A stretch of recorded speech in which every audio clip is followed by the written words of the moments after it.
ইব্রাহিম আলাইহিস সালাম জবাবে বললেন, শোনো প্রিয়তমা স্ত্রী, তোমাদেরকে কি মনে হয় তোমার প্রতি স্ত্রী হিসেবে আমি স্বামীর অন্তরে কি কোনো মায়া দয়া নাই? তোমার কি মনে হয় আমার সন্তানকে ফেলে যাব এই নির্জন এলাকায়? আমার সন্তান ইসমাইলের উপরে কি আমার কোনো মায়া দয়া নাই? ওই স্ত্রী শোনো, আমার আল্লাহ তাআলা নবুয়ত দেওয়ার আগেই আমার কাছ থেকে কমিটমেন্ট নিয়েছেন, অঙ্গীকার নিয়েছেন। আমাকে আল্লাহ তাআলা বলেছেন, ইব্রাহিম ইয ক্বালা লাহু রাব্বুহু আসলিম ক্বালা আসলামতু লিরাব্বিল আলামিন। তার রব তাকে ডেকে বললেন, ইব্রাহিম আত্মসমর্পণ করো। কি করো? আত্মসমর্পণ করো, নিজেকে সঁপে দাও। আসলিম মানে মুসলিম হও, সঁপে দাও নিজেকে, আত্মসমর্পণ করো। তিনি সেদিন কোনো প্রশ্ন করেননি, আল্লাহ কোন বিষয়ে, কখন, কিভাবে, কেন আমি আত্মসমর্পণ করব, কোনো প্রশ্ন করেননি। সুবহানাল্লাহ বলেন। তার রবের এই আহ্বানে তিনি বলেছিলেন, ক্বালা আসলামতু লিরাব্বিল আলামিন। জগৎ সমূহের রব আল্লাহ তাআলার সামনে আমি নিজেকে সঁপে দিলাম। আমার ইচ্ছার আর কোনো মূল্য নাই, আমার ভালো লাগা ভালোবাসার কোনো মূল্য নাই। এখন থেকে আমার রব যা অর্ডার করবেন এটাই আমার জীবনের চূড়ান্ত সিদ্ধান্ত। বিশ্ব প্রতিপালকের সামনে সঁপে দিলাম নিজেকে। মাটি দিয়ে মাটির হাড়িকুড়ি বানানো, এগুলো দেখছেন আপনারা কখনো? কোমর যারা বলে, যাদেরকে কোমর বলে আমরা, যারা কি করেন হাড়িকুড়ি, এই যে তৈজসপত্র বানায় মাটি দিয়ে, দেখেছেন কেউ কখনো? দেখেছেন? বড় একটা চাকার উপরে এরকম ভাবে চাকাটা ঘোরায় দিয়ে ওর উপরে হাতের মানে স্পর্শে কারুকার্য তৈরি করে হাড়ি, বিভিন্ন রকম জিনিস বানায়। এই যে কাদা দিয়ে হাড়িকুড়ি বানানো হয়, এই কাদাটাই মাটির মতো যদি শক্ত হতো তাহলে হাড়িকুড়ি বানানো যেত না। কথা বলেন ঠিক কিনা? এমন নরম করে ফেলা হয়, এমন করে কাদা তৈরি করা হয়, আঙুল দিয়ে যেদিকে ঘোরাতে চাইবে কাদা সেদিকে ঘুরবে, তাহলে হাড়িকুড়ি তৈরি হয়। যদি শক্ত মাটির মতো থাকতো তাহলে আর হাড়িকুড়ি তৈরি করা যেত না। এই জন্য একজন নেতাকে আল্লাহ তাআলা তৈরি করতেছেন, আল্লাহ তাআলা তার কন্ট্রোলে তৈরি করতেছেন। এই জন্য তার জীবনে কড়া কড়া কঠিন কঠিন পরীক্ষা দেওয়া হলো। ইব্রাহিম আলাইহিস সালাম বললেন, স্ত্রী হে, এটা আমি আমার সিদ্ধান্ত নয়, ফেলে যেতে হবে। এটা হলো আমার রব, তোমার রব, আমাদের মালিকের সিদ্ধান্ত। সুবহানাল্লাহ। একটা সময় গড়িয়ে গেল, ঘটনা আমাদের জানা, আমি সময় নষ্ট করবো না। যে কথা বলতে চাই সেটা হলো এই, ইসমাইল আলাইহিস সালামের বয়স যখন 7 অথবা 9 অথবা 11 হলো, কুরআন বলতেছে যখন তার সাথে চলাফেরার মতো বয়স উপনীত হলো। বাচ্চারা বাপের সাথে কখন চলতে পারে? 5, 6, 7, 8 বছর বয়স যখন হাঁটতে পারে তখন চলতে পারে। তো যখন চলাফেরার বয়স উপনীত হলো, আল্লাহ তাআলা ইব্রাহিম আলাইহিস সালাম কেমন আত্মসমর্পণ করেছেন মানব জাতির সামনে তার প্রমাণ রেখে দিতে চান। যে জানো তেন মানুষকে তোমাদের নেতা বানানো হয়নি, অত্যন্ত পরীক্ষিত একজন মানুষকে তোমাদের নেতা বানানো হয়েছে। যেন তেন মানুষকে বানানো হয়নি। এবার পরীক্ষা দেওয়া হলো। তিনি স্বপ্ন দেখলেন, এই যে স্বপ্নের কথা বলতেছিলাম, স্বপ্ন দেখলেন তিনি তার পুত্র ইসমাইলকে জবেহ করতেছেন। কি জবেহ করেছেন না, জবেহ করতেছেন, এটা স্বপ্ন দেখতে পেলেন। আগেই বলেছি পয়গম্বরদের স্বপ্ন হলো ওহী। স্বপ্নটা কি? ওহী, ইঙ্গিতমূলক ওহী। ইব্রাহিম আলাইহিস সালাম বুঝতে পারলেন আমার জীবনে কঠিনতম পরীক্ষা চলে এসেছে, কিন্তু এর ব্যতিক্রম হওয়ার তো কোনো উপায় নাই, যেহেতু আগেই আত্মসমর্পণ করেছেন। কি বলেছেন? আসলাম, তো আমি আত্মসমর্পণ করলাম। আত্মসমর্পণ করা মানে এই না আবার অনুরোধ করে নিজের ইচ্ছাকে বাস্তবায়ন করা, এটাকে আত্মসমর্পণ বলেন। পুলিশে দৌড়ানি দিছে, আপনি দৌড় দিচ্ছেন, এক পর্যায়ে আর দৌড়াতে পারতেছেন না, হাত উঁচু করে সারেন্ডার করে না? কথা বলুন, সারেন্ডার মানে কি? আমি আর দৌড়াতে পারতেছি না, আপনারা এসে আমার ধরেন, আমি শুভে দিলাম আপনাদেরকে। এখন আপনারা যেভাবে যা করেন, থানায় নিতে চান, যেভাবে যা করেন করেন, আমি আত্মসমর্পণ করে দিলাম। হাত উঁচু করলো, হাতে হাত করা লাগালো। এখন বলতেছে যে ভাই, আমার তো আজকে শ্বশুর বাড়ি যাওয়ার ডেট ছিল, তো আমার 3 দিন সময় দেন, শ্বশুর বাড়ি বেড়ায় আসে। এটা কি আত্মসমর্পণ বলবে? আত্মসমর্পণ মানে এখন তোমার ইচ্ছার আর কোনো মূল্য নেই। আত্মসমর্পণ মানে কি? তোমার ইচ্ছার আর এখন আইনগতভাবে যা করা হবে এটাই তোমাকে মানতে বাধ্য থাকবে, এটাকে বলে আত্মসমর্পণ। বুঝেছেন তো আপনারা কথাগুলো? আর মুসলিম আত্মসমর্পণ করবে আল্লাহর বিধানের সামনে, আল্লাহ তাআলার বিধানের সামনে আত্মসমর্পণ করবে। আল্লাহ যে ব্যাপারে যে বিধান দেবেন এর ব্যত্যয় ঘটানোর কোনো সুযোগ নেই মুসলিমের জীবনে। ভাইরা আমার, ইব্রাহিম আলাইহিস সালাম চলে গেলেন, সন্তান ইসমাইলের কাছে যে বলতেছেন, ইয়া বুনাইয়া ইন্নী আরা ফিল মানাম আন্নী আযবাহুক। ও কলিজার টুকরা সন্তান, ফিল মানাম, মানাম মানে কি? স্বপ্ন, রুইয়া মানে স্বপ্ন। আল্লাহ বলেন ইব্রাহিম আলাইহিস সালাম ইসমাইলের সামনে যে বললেন, ইয়া বুনাইয়া, ও আমার কলিজার টুকরো সন্তান, আমি তোমার সাথে কিছু কথা বলতে চাই। কথাটা হলো এই, আমি স্বপ্ন দেখেছি, আন্নী আযবাহুকা, আমি তোমাকে জবাই করতেছি। কি করতেছি? জবাই করতেছি। হযরত ইব্রাহিম আলাইহিস সালাম যখন আল্লাহ তাআলার কাছে সন্তানের জন্য প্রার্থনা করে বলেছেন, রব্বি হাবলি মিনাস সালিহিন, আমার রব আমাকে একজন নেককার সন্তান দান করুন। আল্লাহ জবাব দিয়েছিলেন, ফাবাশশারনাহু বিগুলামিন হালিম, আমি আমার ইব্রাহিমকে সুসংবাদ দিলাম একজন সহনশীল সন্তানের। জোরে বলেন সুবহানাল্লাহ। আবেদন করেছিলেন একজন নেককার সন্তান, আর আল্লাহ সংবাদ দিয়েছেন কি? একজন হালিম মানে সহনশীল, যিনি সহিষ্ণু সবরকারী, এমন একজন সন্তানের। ওই যে আল্লাহ যেহেতু সহনশীল বলেছেন, ইব্রাহিম আলাইহিস সালাম একটু চেক করতে চাইলেন যে আমার সন্তানকে আল্লাহর দেশে সহনশীল কিনা, এটা একটু যাচাই করতে চাইলেন। কেন সন্তানকে যে বলে চলো দূরে বেঁধে একদম নিয়ে জবাই করে দিতে পারতেন, সেটাও তো হতো, তা তো করেননি। তাহলে তো ওটা ইব্রাহিম আলাইহিস সালামের পরীক্ষা হলো, কিন্তু ইসমাইলের পরীক্ষাটা হলো না, তাই তো? এই জন্য এসে বললেন, ইসমাইল শোনো, আমি স্বপ্নে দেখতে পেলাম আমি তোমাকে জবাই করতেছি। ফানজুর মাযা তারা, এবার তুমি বলো, আমার স্বপ্নের কথা তো বললাম, এ ব্যাপারে তোমার নিজস্ব অভিমতটা কি তুমি আমাকে জানাও। এ ব্যাপারে তোমার কি মতামত? আমাদের যে বর্তমান সন্তানের তারা হলে বলতো কি বলেন তো, সারা জীবন খোঁজ খবর নেয়নি, খাবার দাবারের খোঁজ নাই, এখন এসেছে জবাই করার জন্য, বড্ড পিতা সেজেছে, এরকম বলতাম না? কথা বলুন। কিন্তু উনি তো পাইগম্বরের সন্তান, পাইগম্বর, সুবহানাল্লাহ বলেন, নবীর সন্তান নবী, তাদের বক্তব্য এবং আচরণ তো তেমন হতে পারে না। ওই ছোট্ট ইসমাইল বুঝে ফেলেছেন এটা আমার পিতার সত্য স্বপ্ন, সুবহানাল্লাহ বলেন। এটা শুধু স্বপ্ন নয়, এটা রবের পক্ষ থেকে নির্দেশনা, এটাও ছোট্ট ইসমাইল তাও বুঝে ফেলেছেন, সুবহানাল্লাহ। একেই তো বলে পয়গম্বরের সন্তান পয়গম্বর, ঠিক কিনা বলেন? ইসমাইল আলাইহিস সালাম তখন জবাবে বললেন, ক্বালা ইয়া আবাতি ফাআল মা তুমার। তিনি বলতেছেন, আমার শ্রদ্ধাভাজন পিতা, আপনি তাই করে ফেলুন যা আপনাকে নির্দেশ দেওয়া হয়েছে। সুবহানাল্লাহ কি বলা যাবে না? ওখানে কি নির্দেশের কথা বলা হয়েছে? না, বলা হয়নি তো। তিনি বলেছেন আমি স্বপ্ন দেখতেছি যে আমি জবাই করতেছি, নির্দেশের কথা তো বলা হয়নি। বলেন যে আমার আল্লাহ কিন্তু বলেছে যে তোমাকে জবাই দিতে হবে, কথা তো বলেননি।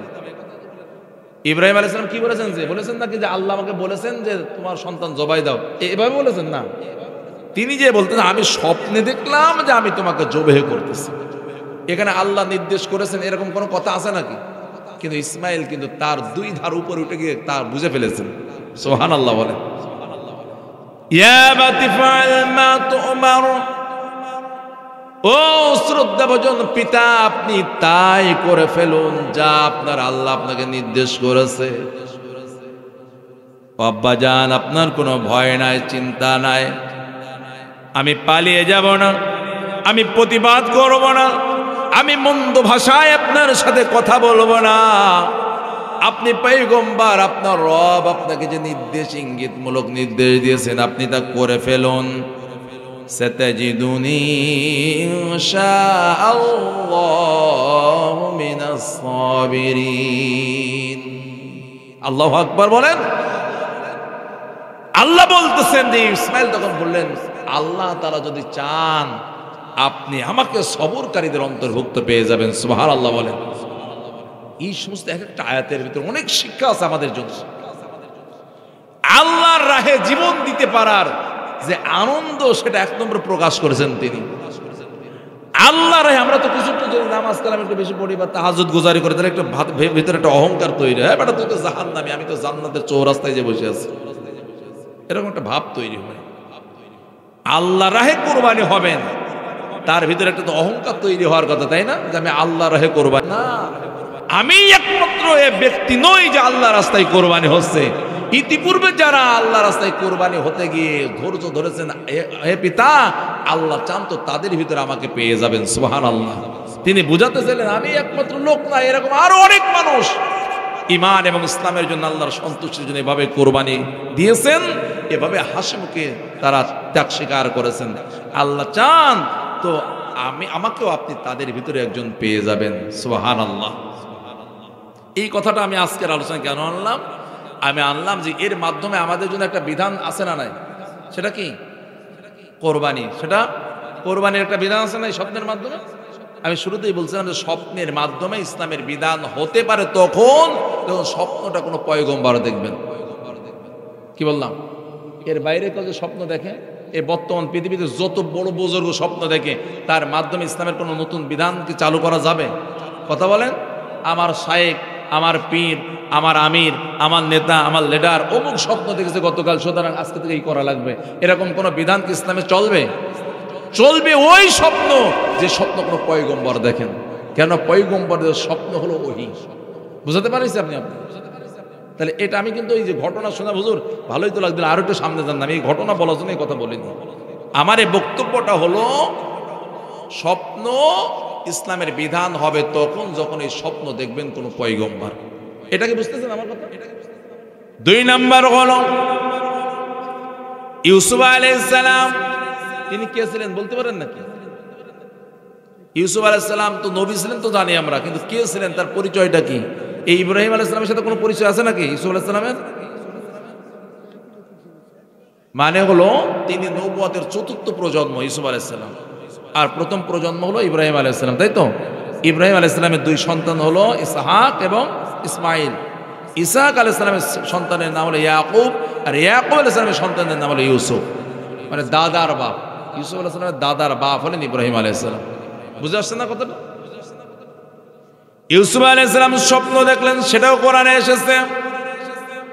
إذ قال يوسف لأبيه يا أبت إني رأيت 11 كوكبا والشمس والقمر رأيتهم لي ساجدين سبحان الله। আমাদের তো ঝামেলা হলো, আমরা যারা আলেম ওলামা না, তারা কোরআন আরবিতে শুনে খুব একটা টের পাই না, কিছু মনেই হয় না আমাদের কাছে। শুধু এতটুকু ভালো লাগে না, সুরটা খুব ভালো হয়েছে, এতটুকু বুঝি। কথা বলেন আপনারা? এবং এত সুবিধাও আছে কিছু। সুবিধাটা হলো এই, যখন হাফেজ সাহেবদের সামনেই রমজান এবং তারাবি পড়া হবে, খতম তারাবি। খতম তারাবি পড়তে গেলে তো হাফেজ সাহেব সুদের আয়াতগুলো বাদ রাখবেন, নতুবা সুদ করে রাগ করবে, এরকম না? চোরেদের আয়াতগুলো বাদ থাকবে, তাই তো? কথা বলেন একটু। জেনাখোরদের আয়াতগুলো বাদ থাকবে, হ্যাঁ? ওজনে কম দেওয়ার আয়াতগুলো বাদ থাকবে, মদ জুয়ার আয়াতগুলো বাদ থাকবে না, সবই পড়া হবে। কিন্তু জুয়া যে খেলে সেও রাগ করে না, সুদখোরও রাগ করে না, ঘুষখোরও রাগ করে না, চোরও রাগ করে না, এরপরে যে জেনা করে সেও রাগ করে না। কারণ আছে না নাই? ওই যে সুবিধা, ওইটা কিছু বোঝেনি। কি হয়েছে বলেন তো? আল্লাহ বলতেছেন যারা এরপরেও সুদ খাবা, তারা আল্লাহ এবং তার রাসূলের সাথে যুদ্ধ করার জন্য প্রস্তুতি নাও। আর সুদ কর কয় সুবহানাল্লাহ, সে তো অনেকগুলো নেকি হয়ে গেল। নেকির আয়াত। কথা বলেন না কেন? আল্লাহ বললেন চোর যদি পুরুষ হয় নারী হয় হাত কেটে দাও, আর এটা হলো তাদের চুরির শাস্তি। চোর শুনে বললো আলহামদুলিল্লাহ, খুব দারুণ তেলাওয়াত। এ কি তেলাওয়াতের সুরের আয়াত? এটা কথা বলেন তো, এটা কিসের আয়াত? ফৌজদারি বিধান। এটা কি ফৌজদারি বিধান? আমরা বুঝি না তো, সমস্যাটা হলো ওই জায়গায়। ভাইয়ের আমার একটু বোঝেন তো, আমাদের এই আপনাদের এলাকায় বোলপুর এবং এই মোড়লগঞ্জ এলাকায় বিভিন্ন রাজনৈতিক দলের লোকজন আছে না? বিএনপি, আওয়ামী লীগ, জামাত, চরমনায়, জাসদ, বাসদ, জাতীয় পার্টি বা আরো যা আমাদের 42টা আছে হলো নিবন্ধিত দল, আর অনিবন্ধিত দিয়ে 80টার উপরে ছোট্ট দেশে এতগুলো দল আছে। বুঝতেছেন আমার কথাগুলো? এই যে কোরআন যারা বিএনপি করে মুসলমান, মানে বিএনপি তো অমুসলিমরাও করে, তো বিএনপি যারা করে মুসলমান, আমি তাদের কথা বলছি। যারা আওয়ামী লীগ করে মুসলমান, জাসদ বাসদ যারা মুসলমান, বা অন্যান্য যত দল আছে যারা মুসলমান, এটা ভালো করে খেয়াল করুন তো। তারা যখন নামাজ পড়ে, আওয়ামী লীগের লোক সেও কোরআন দিয়ে নামাজ পড়ে না? বিএনপি, জাসদ বাসদ, মানে যারা নামাজ পড়ে, যারা পড়ে না তারা নামাজ পড়ে, তারা কি কোরআন দিয়েই তো পড়ে? বুঝাতে পেরেছি আপনাদের ভাইরা আমার? আমি বলতে চাচ্ছি যে কথাটা সেটা হলো এই, আমাদের এই সমাজে যত দল বেদলে বিভক্ত আছে মানুষগুলো, তারা যখন নামাজ পড়ে এই কোরআনের ব্যাপারে কোনো মতভেদ নাই। কেউ বলে না বিএনপি কোরআন দিয়ে নামাজ পড়ে, আমরা আওয়ামী লীগ আমরা গীতা দিয়ে নামাজ পড়ব, বলে না। এর মানে হলো 5 ওয়াক্ত নামাজের ক্ষেত্রে কোরআন নিয়ে কোনো দলের সাথে দ্বন্দ্ব নেই।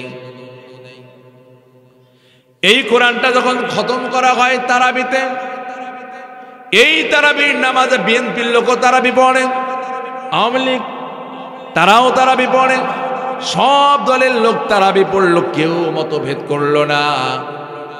আবার হাফেজ সাহেবকে মোটা অঙ্কের হাদিয়া সবাই দেয়, আওয়ামী লীগের লোকও দেয়, বিএনপি অন্যান্য দলেরও দেয়। কথা বলেন? দেখা যায় তারাবির সালাত আদায় হাদিয়া দেওয়ার ব্যাপারে ওই কোরআনের ব্যাপারে কোনো মতভেদ নাই। ভাই জাতির যদি আপনি কল্যাণ করতে চান, তাহলে জাতির রোগ নির্ণয় করতে হবে। আগে কি নির্ণয় করা লাগবে? রোগ যদি নির্ণয় না করা যায় তাহলে সঠিক ওষুধ দেওয়া যায় না, আর সঠিক ওষুধ না দিলে তো রোগও সারে না।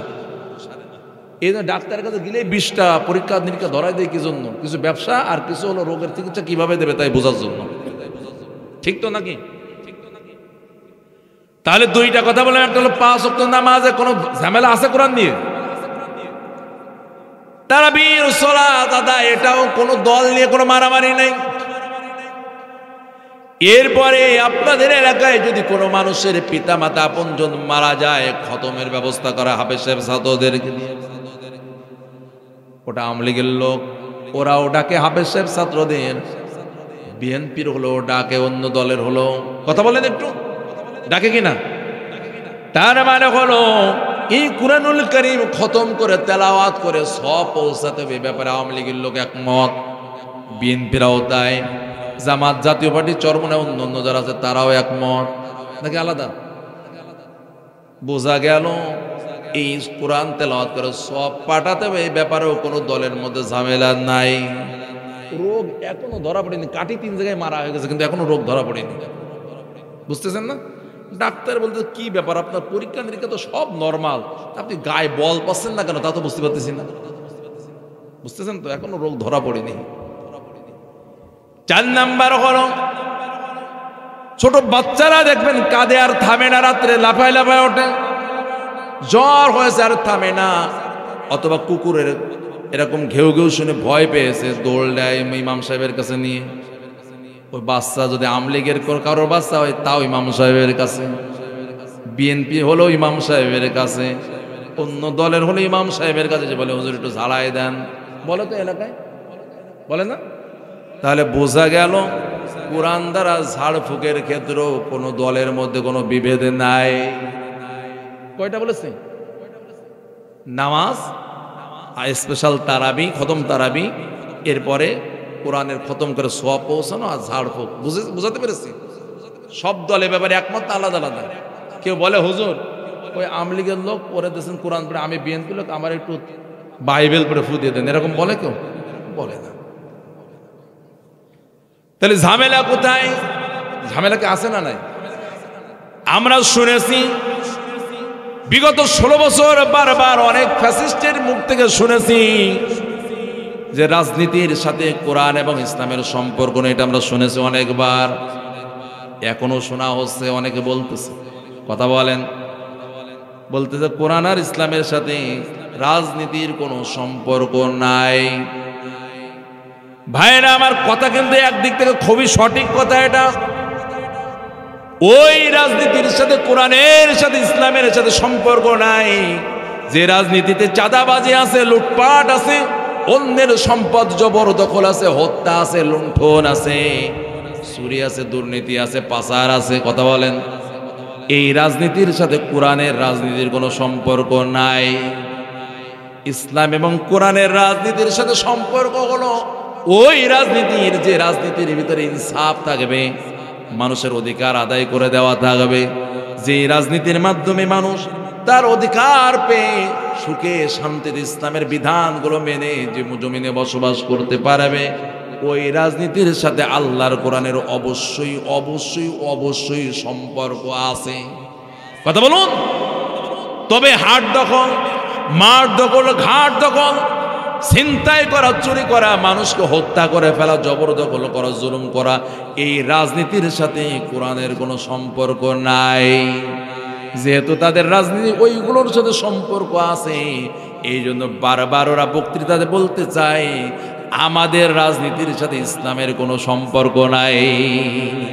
যেটা বলুন ঠিক কিনা? রাগ হচ্ছে মনে হয় না? কোরআনের ওয়াজ শুনে রাগ না হলে কোনো ওয়াজই না, ওটা রাগ হওয়া লাগবে ভিতরে, রাগ হতে হবে। চুলকনির ওষুধ মাখবেন অথচ চুলকাবে না, তা তো হবে না, চুলকাতে হবেই হবে। কথা বুঝতেছেন আপনারা? তাহলে আমি বুঝালাম যে কোরআনের সাথে রাজনীতির সম্পর্ক হলো ওই রাজনীতি যেখানে লুটপাট আছে, জবরদখল আছে, চুরি আছে, ডাকাতি আছে, হাট দখল, মাঠ দখল, চাঁদাবাজি আছে। কথা বলুন ঠিক কিনা? যেখানে নারী নিয়ে ফুর্তি আছে, মদের বোতল আছে, জুয়া আছে, ক্যাসিনো আছে, এই ধরনের রাজনীতির সাথে ইসলামের কোনো সম্পর্ক নেই। তবে অবশ্যই সম্পর্ক আছে ওই রাজনীতির সাথে যেই রাজনীতি আমার রাসূল করেছেন। ঠিক কিনা জোরে বলুন? যেই রাজনীতি আবু বকর, ওমর, ওসমান, আলী সহ সাহাবীরা যে রাজনীতির নেতৃত্ব দিয়েছেন, ওই রাজনীতির সাথে ইসলামের সম্পর্ক তো আছেই, ওটাই ইসলাম। কথা কি বোঝাতে পেরেছি ভাই? এই পরেরটাই হলো রাজনৈতিক আলোচনা। এই জন্য এই কথাগুলো বলেন যে এই জন্য যে কবরে গেলেও প্রশ্ন যেগুলো হবে সব রাজনৈতিক প্রশ্ন। কথা বোঝেন নাই? প্রথম হবে মার রব্ব, এটা রাজনৈতিক প্রশ্ন। তোমার বিধানদাতাকে, তোমার আইনদাতাকে। মার রব্বকে মানে কি? তোমার রবকে। মার রব মানে কি? তোমার বিধানদাতাকে। কার বিধানের আলোকে জীবনযাপন করে সেই লোকটাকে, সেই সত্তাকে বলো। আপনি রাজনীতি পছন্দ করেন, তা প্রশ্ন তো রাজনৈতিক কবরে। অমাদিন, তোমার জীবন ব্যবস্থা কি ছিল? কার্ল মার্কসের, লেনিনেরটা, হ্যাঁ, ফিরাউনের আদর্শ, নমরুদের আদর্শ, না আমার দেওয়া ইসলাম, কোনটা ছিল? এটাও ফেরেশতারা প্রশ্ন করবে, ওটাও রাজনৈতিক। কথা বলেন ঠিক কিনা? তুমি কোন দলের, কোন আদর্শের লোক ছিলে বলো। আর 3 নম্বর বলাবে ওমান নাবিয়ুকা, তোমার নবী লিডার কে ছিল? তুমি তোমার নেতা কে ছিল? তোমার আদর্শিক নেতা কে ছিল বলো। তাহলে প্রশ্ন 3 এটা রাজনৈতিক না? তা আপনি যেখানে বলতেছেন রাজনীতির সাথে ইসলামের কোনো সম্পর্ক নেই, কবরে গেলেই তো রাজনীতিতে শুরু হবে। কথা মানে বোঝাতে পারলাম না? দুনিয়াতে আপনি রাজনীতি পছন্দ করলেন না, কিন্তু কবরে যাওয়ার পরে তো রাজনীতি শুরু হবে। ওই সময় বলবেন এই ফেরেশতা, রাজনৈতিক প্রশ্নের জবাব নেই, ধর্মীয় প্রশ্ন। কি বলবে? রাজনৈতিক প্রশ্ন করা যাবে না। কি করো? ধর্মীয় প্রশ্ন করো। এই নামাজ কয় রাকাত পড়িস, রোজা কয়টা ছিলে, এরকম কোন প্রশ্ন আছে কবরে? কথা বলেন। আমরা তো ধর্মকর্ম বলতে কি বুঝি? নামাজ, রোজা, হজ, জাকাত, এগুলো ধর্মকর্ম বুঝি না? তা ধর্মীয় বিষয়ে কোনো প্রশ্নই নেই ওখানে। প্রথম প্রশ্নই হলো তোমার বিধানদাতা রব, প্রতিপালক কে ছিল, তার নাম বলো। সুবহানাল্লাহ। আর একথাই আল্লাহ শেখানোর জন্য আমাদের উপরে নামাজ দিয়েছেন। কি দিয়েছেন? আমি সে আলোচনা যদি সুযোগ পাই ইনশাআল্লাহ সেটাও করার চেষ্টা করব। তাহলে আমি বলতেছিলাম যে 4টে জায়গা, নামাজ, তারাবি, ঝাড়ফুঁক, খতম, কোনো বিষয়ে কোনো দলের ভিতরে কোনো পার্থক্য দেখা গেল না। তবে এত মারামারি কেন? এর কারণ আছে না নাই? এর সমাধান আল্লাহ কোরআনে দিয়েছেন। এই কোরআনটা খুলবেন, সূরা নিসা, কোরআনের 4 নম্বর সূরা। কয় নাম্বার? আয়াত নাম্বার 60। আয়াত নাম্বার, আল্লাহ তাআলা বললেন, আলাম তারা ইলাল্লাযীনা يزعمون أنهم آمنوا بما أنزل إليك وما أنزل من قبلك يريدون أن يتحاكموا إلى الطاغوت আল্লাহ তাআলা বললেন নবীজি গো ওই মানুষগুলো ব্যাপারে আপনি চিন্তা করে দেখেছেন নাকি? এই তারা দেখা মানে কি? চিন্তা করে দেখা, ভেবে দেখা। এই তারা মানে কি? চিন্তা করা, ভাবা। আমরা বলি না দেখি কি করা যায়, এই দেখি মানে কি চোখ দিয়ে দেখবেন। কেউ যদি, আপনারা বুঝতেছেন তো? আপনারা বুঝতে কষ্ট হচ্ছে আপনাদের?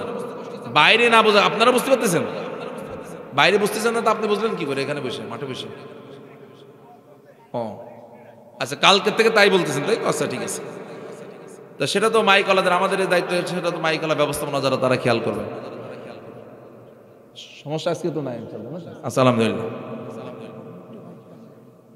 তাহলে আমি যে কথা বলতেছিলাম আপনাদেরকে, যে আমরা আল্লাহ তাআলা বলতেছেন যে হে নবী আপনি কি ভেবে দেখেছেন? এই দেখা মানে ভেবে দেখা। কেউ যেমন বলে যে ভাই আমার তো এই জিনিসটা দরকার, তাহলে ঠিক আছে দেখি কি করা যায়। এই দেখা মানে কি? চিন্তা করা, ভাবা। হ্যাঁ, চিন্তা করা, ভেবে দেখা। আল্লাহ তাআলা বলেন আলাম তারা ইলাল্লাযীনা ইয়াযুমুনা আন্নাহুম আমানু, ও নবীজি আপনি কি ওই মানুষগুলো সম্পর্কে ভেবে দেখেছেন যারা ধারণা করে, দাবি করে? আমার কথা কি বুঝতেছেন? আপনারা শুনতেছেন? আল্লাহ বলেন ওই মানুষগুলো সম্পর্কে আপনি ভেবে দেখেছেন, চিন্তা করে দেখেছেন নাকি?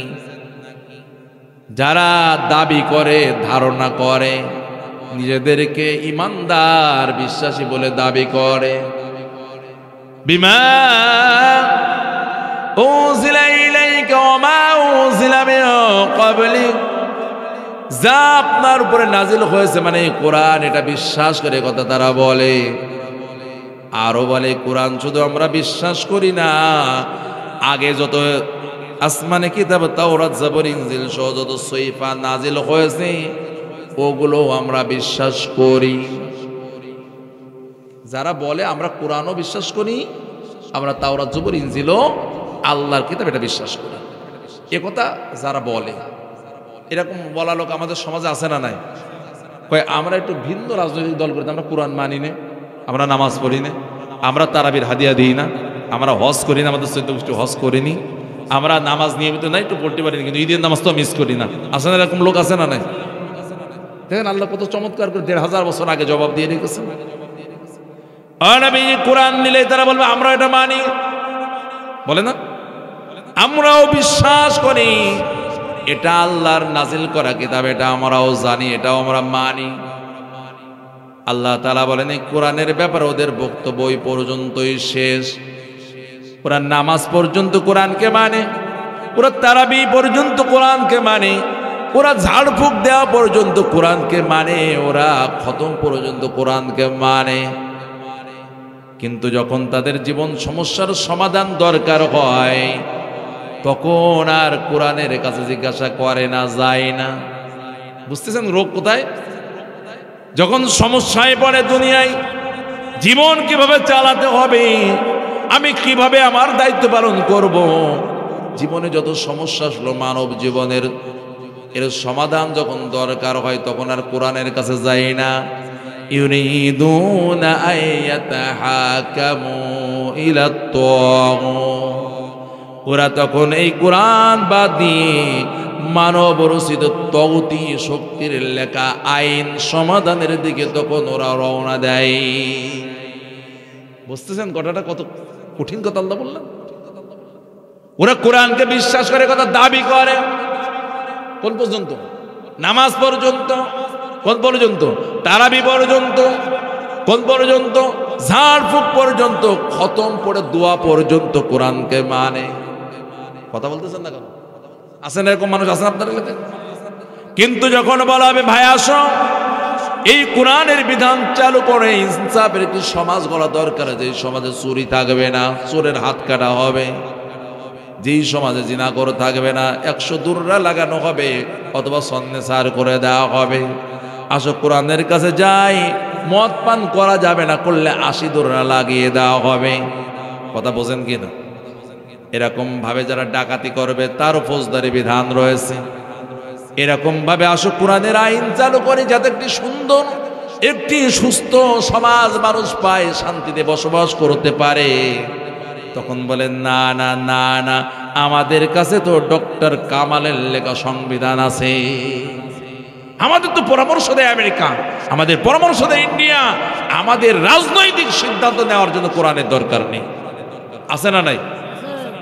আল্লাহ তাআলা বলেন, ও নবী, এই কথাগুলো যে মানুষগুলো বলে ওরা নিজেদেরকে ইমানদার দাবি করে, তবে আমি আল্লাহ তাআলা বলতেছি না না, ওরা কিন্তু ইমানদার নয়।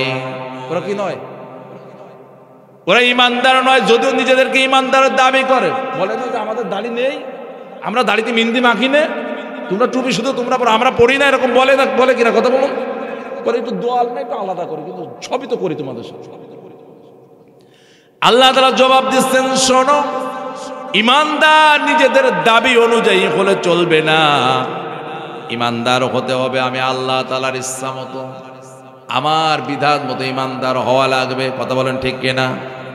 আল্লাহ তাআলা বলেন, ওরা জীবনের সমাধানের জন্য কোরআন ছেড়ে চলে যায়, ওই বিধানের দিকে চলে যায় যেটা মানব রচিত বিধান, তাগুতের রচনা করা বিধান।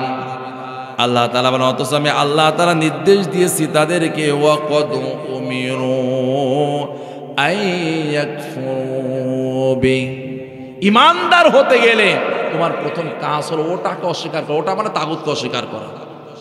ইমানদার হতে গেলে কি করতে হবে ভাই? আমার কথা মানে বুঝতে পারতেছেন না আপনারা নাকি? এরকম অবস্থা বোঝা যাচ্ছে না কথা? এই মনে করেন টেবিলের ভাই, এই যে টেবিলের মনে করেন যে দুই ধার, এক ধার আল্লাহ তাআলার পাশ আর একটা হলো শয়তান তাগুতের পাশ, বুঝতেছেন তো? এখন এই বোতলটাকে আপনি যতটা আল্লাহর দিকে মানে ডান দিকে নিয়ে যাচ্ছেন, এই পাশের সাথে কি দূরত্ব কমতেছে না বাড়তেছে? যত কাছে হবেন আল্লাহ তাআলার কাছে, তাগুত থেকে কি দূরত্ব বাড়বে না কমবে? বেড়েই যাবে। আপনি একই সাথে আল্লাহর সাথে আর তাগুতের সাথে সম্পর্ক রাখতে পারবেন না। কথা কি বোঝা গেছে কিনা? আপনাকে সিদ্ধান্ত নিতে হবে, আপনি কি আল্লাহর সাথে সম্পর্ক করবেন নাকি শয়তান তাগুতের সাথে করবেন, এই সিদ্ধান্ত আপনার। একই সাথে আল্লাহ এবং শয়তানকে খুশি করা যায় না। আপনারা কি আমার কথা বুঝতে পেরেছেন এই কথাটা? একই সাথে আল্লাহ এবং শয়তানকে খুশি করা যায় না। এই চরিত্রকে বলা হয় মুনাফিকি চরিত্র, দুমুখী নীতি। কি বলা হয়? আপনি আল্লাহকেও সন্তুষ্ট করবেন আর একই সময় শয়তানকেও খুশি রাখবেন, এই দুইটা কাজ একসাথে হয় না। কথা কি বোঝাতে পেরেছে আপনাদেরকে? এখন আপনি মুমিন, আপনাকে সিদ্ধান্ত নিতে হবে আপনি কি আল্লাহকে খুশি করবেন নাকি শয়তানকে খুশি করবেন। আল্লাহ তাআলা বলেন, ওরা ধারণা করে, দাবি করে ওরা ইমানদার, অথচ জীবন সমস্যার সমাধান নেওয়ার জন্য চলে যায় তাগুতের কাছে, মানব রচিত আইনের কাছে। আল্লাহ তাআলা বলেন, ওয়াকাদ উমিরু আইয়াকফুরু বি, অথচ আমি আল্লাহ তাআলা নির্দেশনা দিয়েছি যদি মুমিন হতে চাও তাহলে তাগুতকে তোমাদের ছেড়ে দেওয়া লাগবে। এটা আছে না নাই কোরআনে? আল্লাহ তাআলা আয়াতুল কুরসির পরেই বললেন 256 নম্বর আয়াত সূরা বাকারা,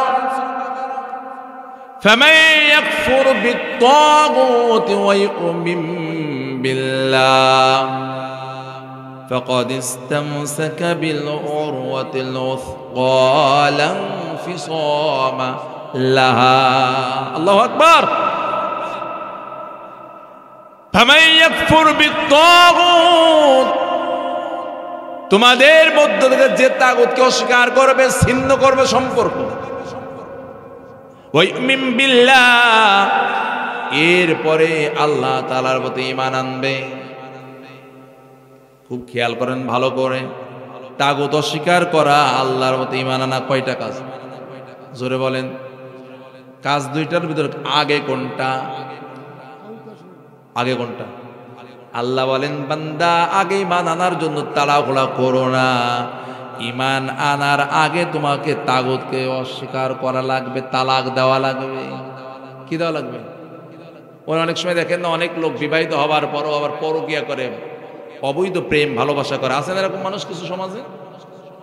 ওই তার ওই গার্লফ্রেন্ড বা পরকিয়ার ওই নারী বলে যে তোমার সাথে আমি সংসার করতে পারি, তবে আগের বউরে তালাক দেওয়া লাগবে, আমি সতীনীর ঘর করতে পারবো না। কথা কি বোঝাতে পেরেছে আপনাদেরকে? কি বলে? আমি তোমার সাথে থাকতে পারি, তোমাকে স্বামী মানতে পারি, বিবাহ আবদ্ধ হতে পারি, তখন যখন তোমার প্রথম বউকে তালাক দিবা তখন। বোঝেননি কথাটা? এই মনে করে এর কাপ। এখন যদি বলে যে ভাই আমার এক গ্লাস পানি দেন, দেখবেন যে এটা পরিষ্কার আছে, তারপরে একটু পানি দিয়ে ধুয়ে নিয়ে তারপরে পানি দেয়। আপনি দোকানে চা চাইবেন, সাথেই চা দেবেন, আপনাকে আবার গরম পানি ওটাকে ভালো করে ধুয়ে উঠিয়ে তারপর আপনাকে চা দেবে। ঠিক না কথা বলুন?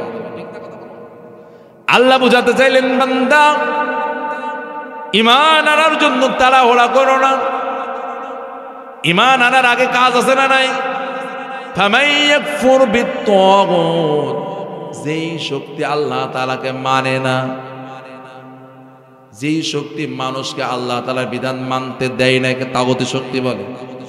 নিজেরাও মানে না, অন্যকেও মানতে, নিজেরাও কোরআন শোনে না, অন্যকে কোরআন শুনতে দেয় না, নিজেরা ইসলাম মানবে না, আবার ইসলামী সমাজ কায়েমক এটাও যারা চায় না, এই শক্তিকে তাগুতি শক্তি বলে।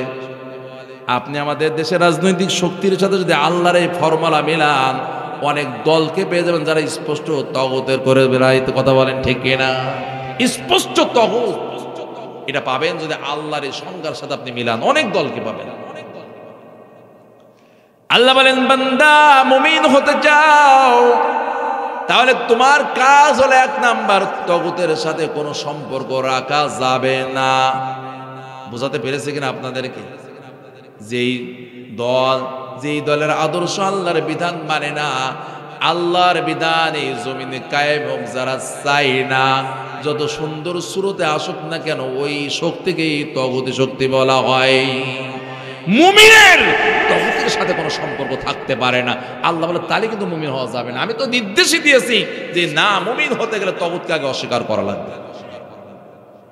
ঠিক তো? কথা বলুন ভাইরা। এই জন্য বললাম এই কোরআন নিয়ে তাহলে আমাদের দ্বন্দ্ব হলো, এই কোরআন নিয়ে নামাজে দ্বন্দ্ব আছে নাকি? নাই। এই কোরআন নিয়ে তারাবিতে দ্বন্দ্ব, জোরে বলেন। এই কোরআন নিয়ে ঝাড়ফুঁকেও দ্বন্দ্ব নাই। এই কোরআন নিয়ে বাপ মা মারা গেলে খতম দিতেও কোনো দ্বন্দ্ব নাই। দ্বন্দ্বটাকে যখন ওই কথা বলা হয়, আল্লাহ তার নবীকে বলতেছেন, নবী জানেন নাকি কোরআন কেন নাজিল করা হলো? লিতাহকুমা বাইনান নাসি বিমা আরাকাল্লাহ।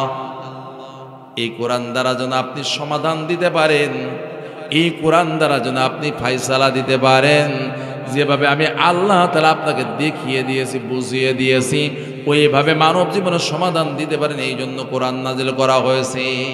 সুবহানাল্লাহ জোরে বলা যাবে না? ও নবী, কোরআন দেয়া হলো কিতাবুন আনজালনাহু ইলাইক লিতুখরিজান নাস মিনাজ যুলুমাতি ইলান নূর।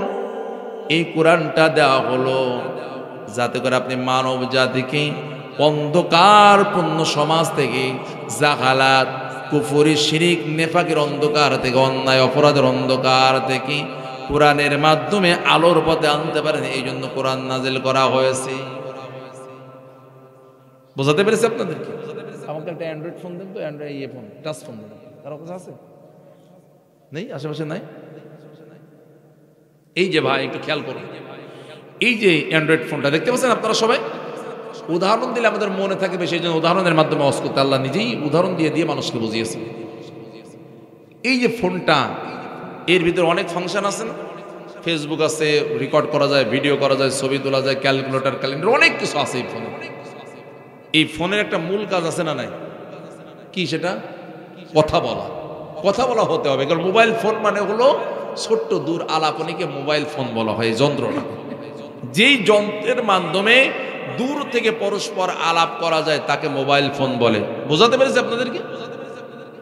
ধরে নেন এই ফোনে 100টা ফাংশন আছে। কয়টা? 100 ধরনের কাজ করা যায় ফোন দিয়ে। বুঝেছেন আমার কথা? সব ঠিক আছে, 99টা ঠিক আছে, একটা ঠিক নাই, সেটা হলো এই ফোন দিয়ে কথা বলা যায় না। তাহলে এটা কি নষ্ট ফোন না ভালো ফোন? সবাই কি বুঝেছেন আমার কথাটা? 99টা ভালো আছে কিন্তু একটা মাত্র নষ্ট, কিন্তু 99টা তো ভালো আছে। তাহলে এই ফোনটা কি নষ্ট ফোন বলতে হবে না ভালো ফোন বলতে হবে? কেন কেন কথা বলা যায় না? তো সমস্যা কি? 99টা তো ভালো আছে। এই আমার ভাই বলতে আসলটা আমার, মানে এই যন্ত্রের আসল কাজ হলো কথা বলা। এটা বুঝেছেন না আপনারা? আসলটা যদি নষ্ট হয় তাহলে বাকি 99টা ভালো থাকলে ওটা নষ্ট ফোন, বাতিল ফোন, যদিও বাকিগুলো ঠিক আছে। আরেকটা ফোন আছে যে বাটন ফোন বলি, যেটাকে আমরা মনে করেন কোনো ফাংশন নাই কিন্তু কথা বলা যায়, কোনো ফাংশন নাই আর কথা বলা যায়। এই ফোনটা কি নষ্ট ফোন না ভালো ফোন? কেন বাকি 99 ফাংশন কিন্তু কিছুই নেই, ফেসবুকও চালানো যায় না, ক্যামেরাও নেই, রেকর্ডও করা যায় না, তাহলে এটা কি ভালো ফোন না মন্দ ফোন? কেন? মূল কাজটা হচ্ছে, কি কাজটা হচ্ছে?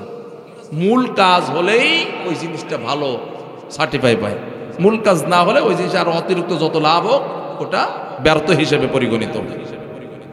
এটা কি বুঝেছেন না? আমি বোঝাতে চাইলাম বন্ধুগণ আমার, এই কোরআন তেলাওয়াত করলে সব, তেলাওয়াত শুনলে সব, রমজানে করলে আরো বেশি সব, নামাজের ভিতরে করলে আরো সব বেড়ে যায়। সব ঠিক আছে, এটা যারা ঝাড়ফুঁক করা যাবে এই কোরআন দ্বারা মানুষকে, যেহেতু এটাকে শিফা বলা হয়েছে, সবই যাবে। তবে এই সবগুলো হলো আল কোরআনের হলো অতিরিক্ত ফাংশন। কি ফাংশন? অতিরিক্ত ফাংশন। মূল ফাংশন হলো এই কোরআন হলো বিধানের কিতাব, এই কোরআন হলো আইনের কিতাব, মানব জাতিকে পথ দেখানোর কিতাব, কিভাবে মানুষ চলবে এই কোরআন বলে দেবে, আর সেভাবেই মুমিন চলবে। এই কোরআন হলো বিধানের কিতাব, তার মানে হলো এই কোরআনকে যারা বিধানের কিতাব হিসেবে গ্রহণ করবে না, ওদের তেলাওয়াত মায়ের, বুঝেন এবার ভালো করে, ওদের খতম মায়ের, ওদের ঝাড়ফুঁক মায়ের, তারা মানে আসল কাজ যারা কোরআন দিয়ে করবে না, কোরআনের বাকি ফাংশন তাদের জন্য বাতিল হয়ে যাবে। এটা বুঝেছেন না আপনারা?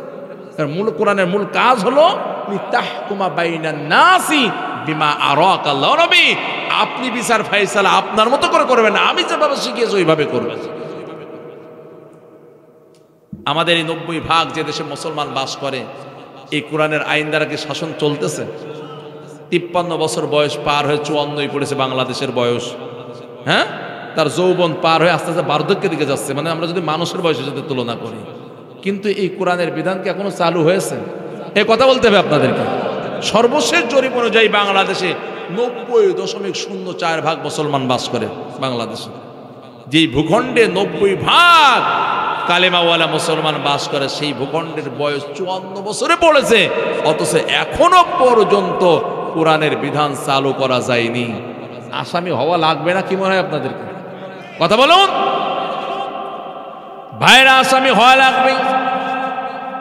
কেননা এই কোরআনের বিধানকে বিজয়ী করার জন্য আল্লাহ তাআলা তার রাসূলকে পাঠিয়েছেন। আজকের আলোচনার দ্বিতীয় আয়াত, হুয়াল্লাযী আরসালা রাসূলাহু বিল হুদা ওয়া দীনিল হক লিইয়ুযহিরাহু আলাদ দীনি কুল্লিহি ওয়া কাফা বিল্লাহি শাহীদা। আল্লাহু আকবার। তিনি তো সেই সত্তা যিনি তার রাসূলকে পাঠিয়েছেন এই জমিনে হিদায়াতের কিতাব কোরআন দ্বারা, আর একটি পূর্ণাঙ্গ জীবন ব্যবস্থা ইসলাম দ্বারা পাঠিয়েছেন। লিয়ে জন্য পাঠানো হলো ইউযহিরাহু আলাদ দীনি কুল্লিহি, সব দিনের জীবন ব্যবস্থার উপর কোরআনের জীবন ব্যবস্থা বিজয়ী থাকা লাগবে। কিন্তু না না, আমাদের বাংলাদেশের বাস্তব অবস্থা হলো সব জীবন ব্যবস্থার সামনে কোরআন পরাজিত অবস্থায় আছে। কথা বলতে হবে ভাই। কোরআন বলে মদ হারাম, আমাদের দেশে মদের লাইসেন্স আছে না নাই? জোরে বলুন। কোরআন বলে জেনা হারাম, জেনার কাছে যেতে নিষেধ, এমনকি অশ্লীলতা জেনা তৈরি হয় এমন পরিবেশের কাছে যাওয়া নিষেধ।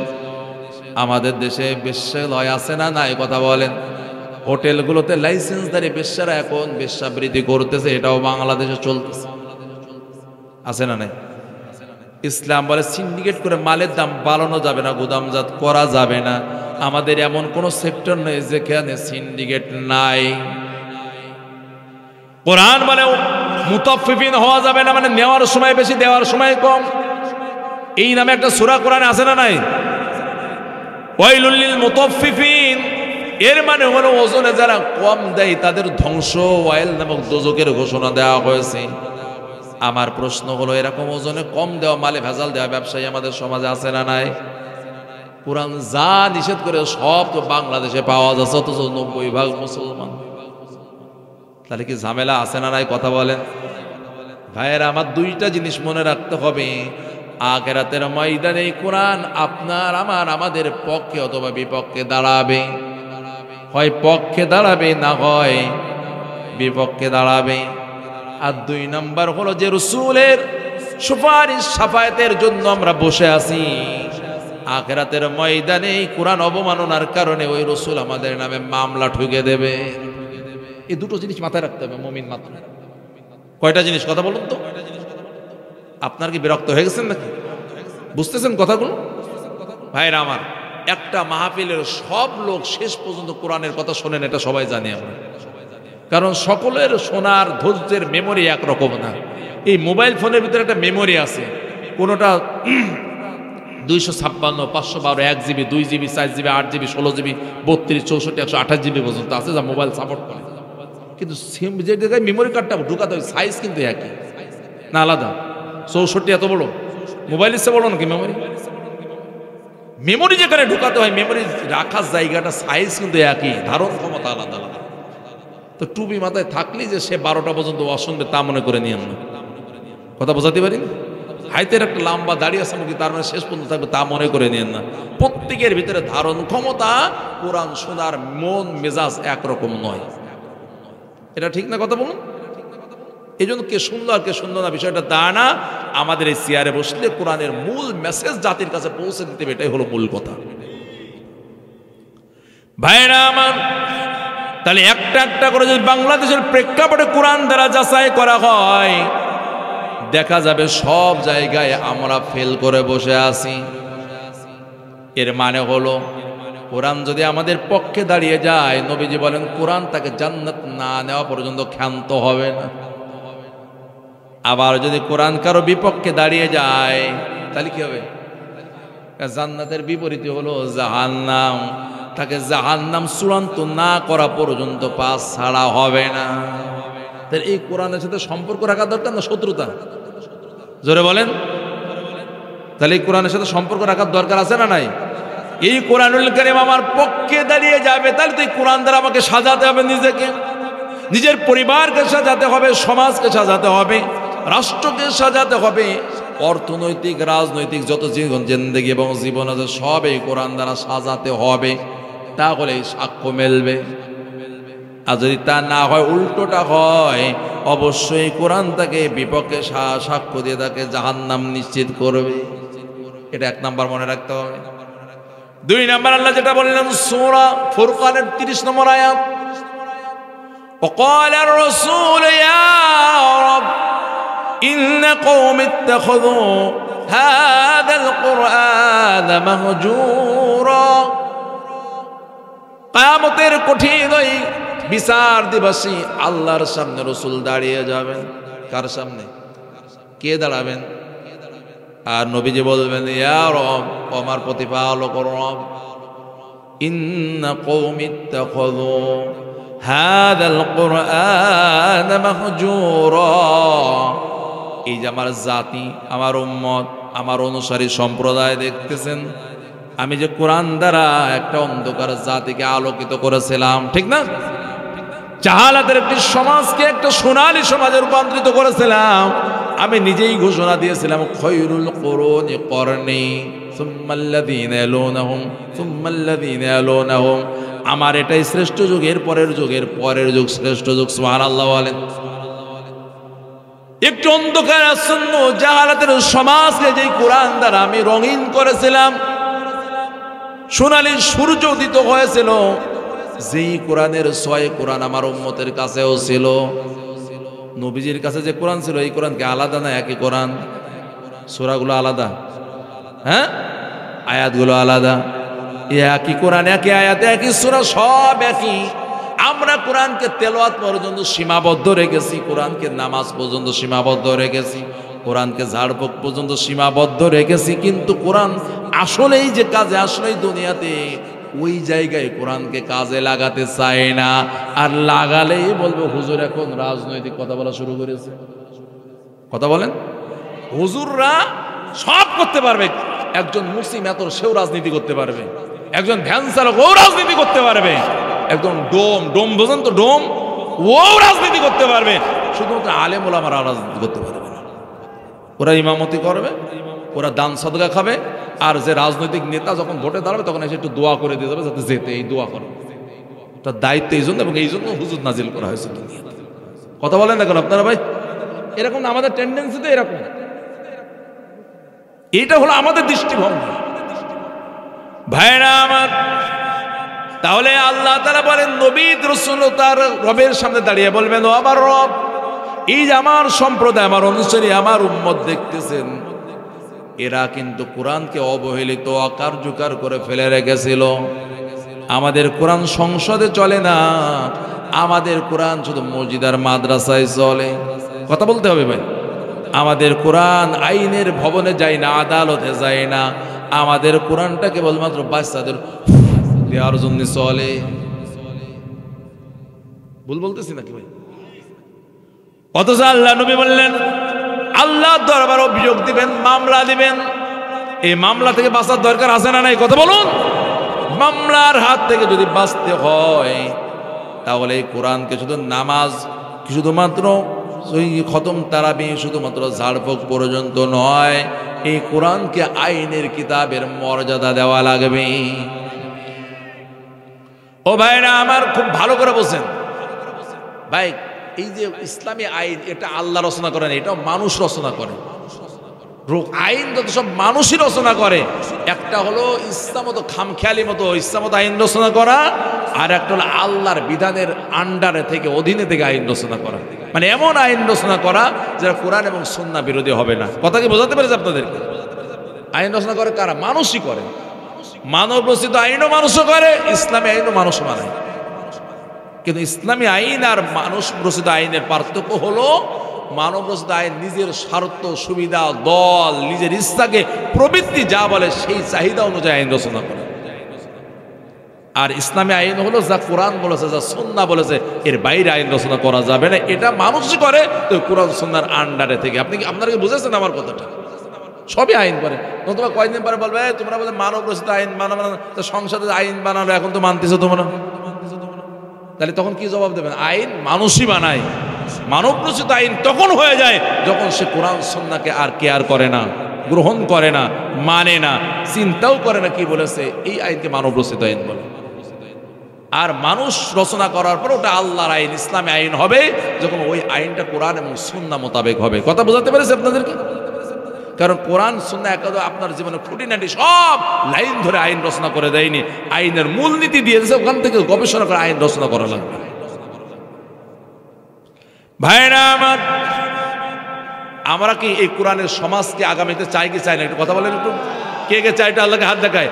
নারে তাকবীর। আল কোরআনের আলো, কোরআন সুন্নাহর আলো, সংসদে যালো, কোরআন সুন্নাহ যেখানে, নারে তাকবীর। হাত নামে আল্লাহ কবুল করুন, বলো না আমিন। ভাইরা আমার, কোরআন সুন্নাহর আইন এভাবে স্লোগান দিলে আইন চালু হয়ে যায় না, রচনা হয়ে যায় না। কি করতে হয়? কাজ করতে হয়। খুব ভালো করে বোঝেন আমার কথাগুলো। আমাদের দেশে আইন রচনার যে ঘর, এই ঘরটার নাম হলো সংসদ ভবন।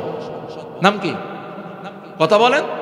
যেখান থেকে জাতি কোন নীতিতে চলবে, কি করবে, এই সমস্ত আইন রচনা করা হয়, সংশোধন করা হয়, এই ঘরটার নাম হলো সংসদ ভবন। এটা তো আমরা জানি। ওই জায়গায় মোট 350টা চেয়ার আছে আমাদের বাংলাদেশের সংসদে। 300টা হলো জেনারেল চেয়ার, যেটাকে এমপি বলা হয়, আর 50টা আছে মহিলা সংরক্ষিত আসন, যেখানে মহিলা এমপিরা বসে। মোট কত হলো? 350। এই 350 মানুষের কাজ হলো তার এলাকায় কালভার্ট, ব্রিজ, রাস্তা হবে এটা না, তাদের কাজ হলো দেশের নীতি আইন রচনা করা, সংশোধন করা। বুঝাতে পেরেছি আপনাদেরকে? তাহলে আমরা যদি নিয়মতান্ত্রিকভাবে কোরআনের আইন আমাদের বাংলাদেশে চাই, তাহলে কাজ করতে হবে ওই চেয়ারগুলোতে বসে যারা আইন রচনা করবে, আইন সংশোধন করবে, সেই মানুষগুলো যেন 3টে বৈশিষ্ট্যের অধিকারী হয়। কয়টা? সে জামাতের হতে হবে, চরমনার হতে হবে, আওয়ামী লীগ, বিএনপির হতে হবে, এরকম না। তার ভিতরে 3টা বৈশিষ্ট্য থাকবে। সে যদি আওয়ামী লীগের হয় তাহলে ওকে ভোট দিতে হবে, সে বিএনপির হয় তাহলে তাকে ভোট দিতে হবে, যদি এই 3টা বৈশিষ্ট্য তার ভিতরে পাওয়া যায়। কথা বোঝেন নাই? আগে তো হতাশ আওয়ামী লীগের ভোট কালেকশন করতেছে না, আগে বুঝে নেন কথাটা। কয়টা বৈশিষ্ট্য লাগবে? সে যে দলেরই হোক। 1 নাম্বার হলো যে কোরআনের জ্ঞান রাখে, সুন্নাহর জ্ঞান রাখে। কোরআন সুন্নাহর জ্ঞান যার কাছে আছে মানুষটা সেই হতে হবে। 2 নাম্বার হলো যে কোরআন সুন্নাহ মোতাবেক চলে, নিজেকে গড়েছে কি দিয়ে? কোরআন সুন্নাহ মোতাবেক যে জীবন চালায়। তাহলে আগে হলো কোরআন সুন্নাহর জ্ঞান থাকা লাগবে, আর কোরআন সুন্নাহ তার আমলে থাকা লাগবে। আর 3 নম্বর হলো যারা কোরআন সুন্নাহর সমাজ প্রতিষ্ঠা করতে চায় এমন মানসিকতা সম্পন্ন মানুষ হতে হবে। কয় গুণ বললাম? মনে থাকবেন আপনাদের? যদি সামনে ভোটটা আসবে এক সময়, এই ওয়াজগুলো যদি না নিতে পারেন, শুধু তাফসির শুনে শুনে যে আবার সে গাজা ধরায় বসলেন, তাহলে ও তাফসিরে খুব একটা গুরুত্ব নেই। কয় বৈশিষ্ট্য বলেছি বলেন তো? মনে থাকবে, একদম মুখস্থ করতে হবে। কিন্তু 1 নাম্বার হলো যার ভিতরে কোরআন সুন্নাহর জ্ঞান আছে। ও লোক যদি আওয়ামী লীগের হয় তাহলে ভোট দিতে কোনো সমস্যা নেই, দেবেন। বিএনপির হলেও সমস্যা নেই, যদি কোরআন সুন্নাহর জ্ঞান থাকে। 1 নম্বর বোঝেন। এরপরে কোরআন সুন্নাহর শুধু জ্ঞান থাকলেই হবে না, তার আমলও থাকা লাগবে। তো ওটা যদি জাসদে পান তাহলে জাসদে ভোট দেবেন, বাসদে পালে বাসদে দেবেন। বোঝাতে পারি নাই? 3 নাম্বার হলো কোরআন এবং সুন্নাহর একটা সমাজ গড়তে চায়, এ ব্যাপারে যাদের মানসিকতা আছে, চেষ্টা আছে, সংগ্রাম আছে, আন্দোলন আছে। যদি এই 3 গুণ বাংলাদেশের যে মানুষের ভিতরে পাবেন, তাকে ভোট দিতে হবে। ও যদি চরমনা হয় তাহলে তাকে ভোট দিতে হবে চরমনা। ও যদি জামাতের হয় তাহলে জামাতের ভোট দিতে হবে। আমি কি বোঝাতে পেরেছি আপনাদেরকে?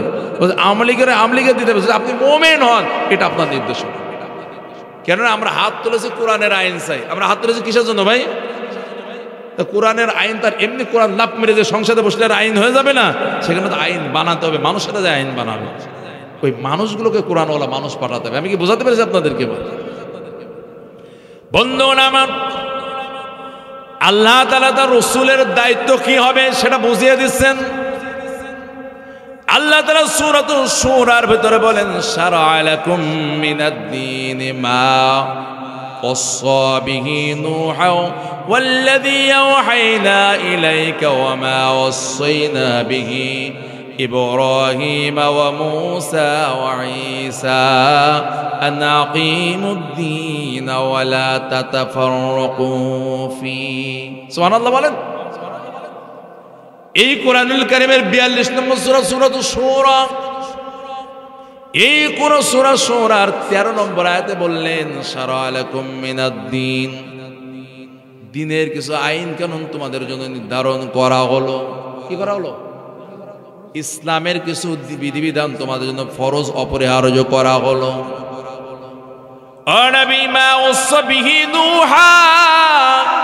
এই একই ওহী আমি আমার পয়গম্বর নূহকেও করেছিলাম। এটা নতুন কোনো ওহী না, এটা নূহকেও বলা হয়েছিল একই কথা।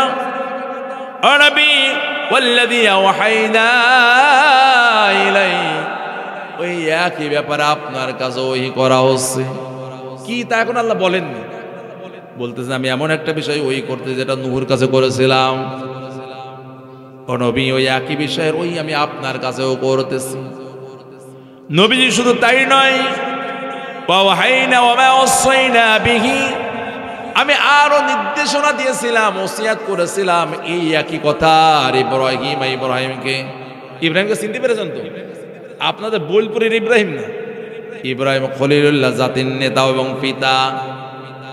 আল্লাহ বলেন যেই নির্দেশনা দেওয়া হয়েছিল ইব্রাহিমকে, ও মুসা, মুসা আলাইহিস সালামকে, ও ঈসা, ঈসা আলাইহিস সালামকে, এখানে 5 জন নবীর কথা বলা হলো। কয়জন? 4 জনের নাম বলা হলো, একটা নবীর সাথে কথা হচ্ছে। তো নবী তো আসেনি ওখানে, তাহলে কয়জন হয়েছে? নূহ আলাইহিস সালাম, নবী মুহাম্মদুর রাসূলুল্লাহ সাল্লাল্লাহু আলাইহি সাল্লাম, আরো 3 জন জলিলুল কদর নবী। একজন হলেন ইব্রাহিম, একজন হলেন মুসা, আর একজন হলেন ঈসা। এই 5 জন নবীর নাম উল্লেখ করে আল্লাহ বোঝালেন যত পয়গম্বর দুনিয়ায় এসেছিলেন সব পয়গম্বরের একই ওহী করা হয়েছিল। নারে তাকবীর। আল্লাহ তাআলা বলেন সেই ওহীটা হলো আনাকিমুদ্দিন ওয়ালা তাতাফাররাকু ফি। সেই বিষয়টা হলো এই যে জমিনে যে আমার দিন প্রতিষ্ঠা করা লাগবে। সুবহানাল্লাহ। এই জমিনের মাঝে কার দিন?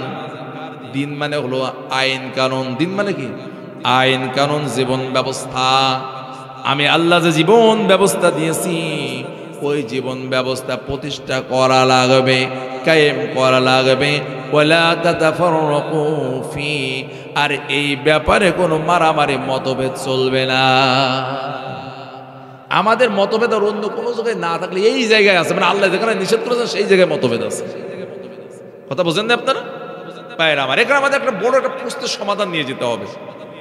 যারা তাবলিগি ভাই আছেন আমাদের সমাজে, তাবলিগ করে আছে না, এই যে এখন তো দুই ভাগে ভাগ হয়েছে, সাতপন্থী কেউ হলো, জুবাইরপন্থী, এরকম দুই ভাগে ভাগ আছে, নানান তাল আছে, সেটা আমরা আলোচনা করলাম না।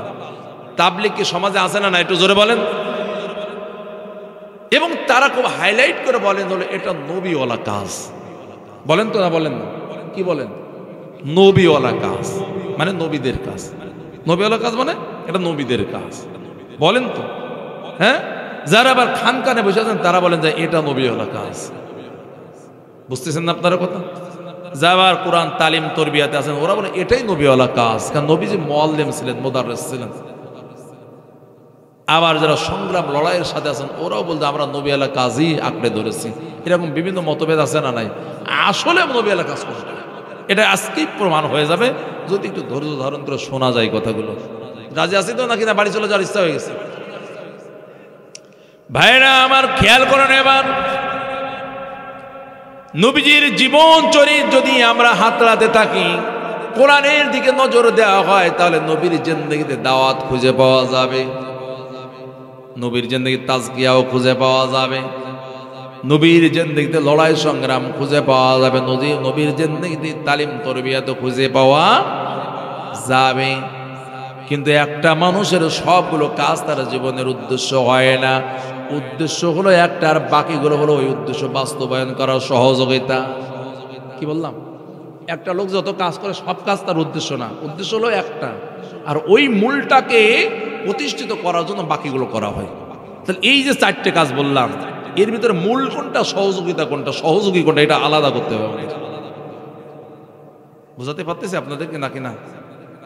ভাইরা আমার, এই আয়াতের বড় প্রমাণ হলো আল্লাহ তাআলা বোঝাতে চাইলেন নবী পয়গম্বরদের মূল কাজ হলো এই জমিনে আল্লাহর দ্বীনকে বাস্তবায়ন করা। এটা মূল কাজ। এটা কি কাজ? এটা মূল কাজ। আর নবীদের জিন্দেগি তার যা পাওয়া যায় সব হলো এই কাজকে আঞ্জাম দেওয়ার জন্য। দ্বীন প্রতিষ্ঠা করতে গেলে ডাকতে হবে আগে দ্বীনের দিকে। কোন দিকে? তাহলে ডাকা, তাবলীগ করা। তাবলীগ করা মানে পৌঁছানো, তাবলীগ করা মানে পৌঁছানো, পৌঁছে দেওয়া।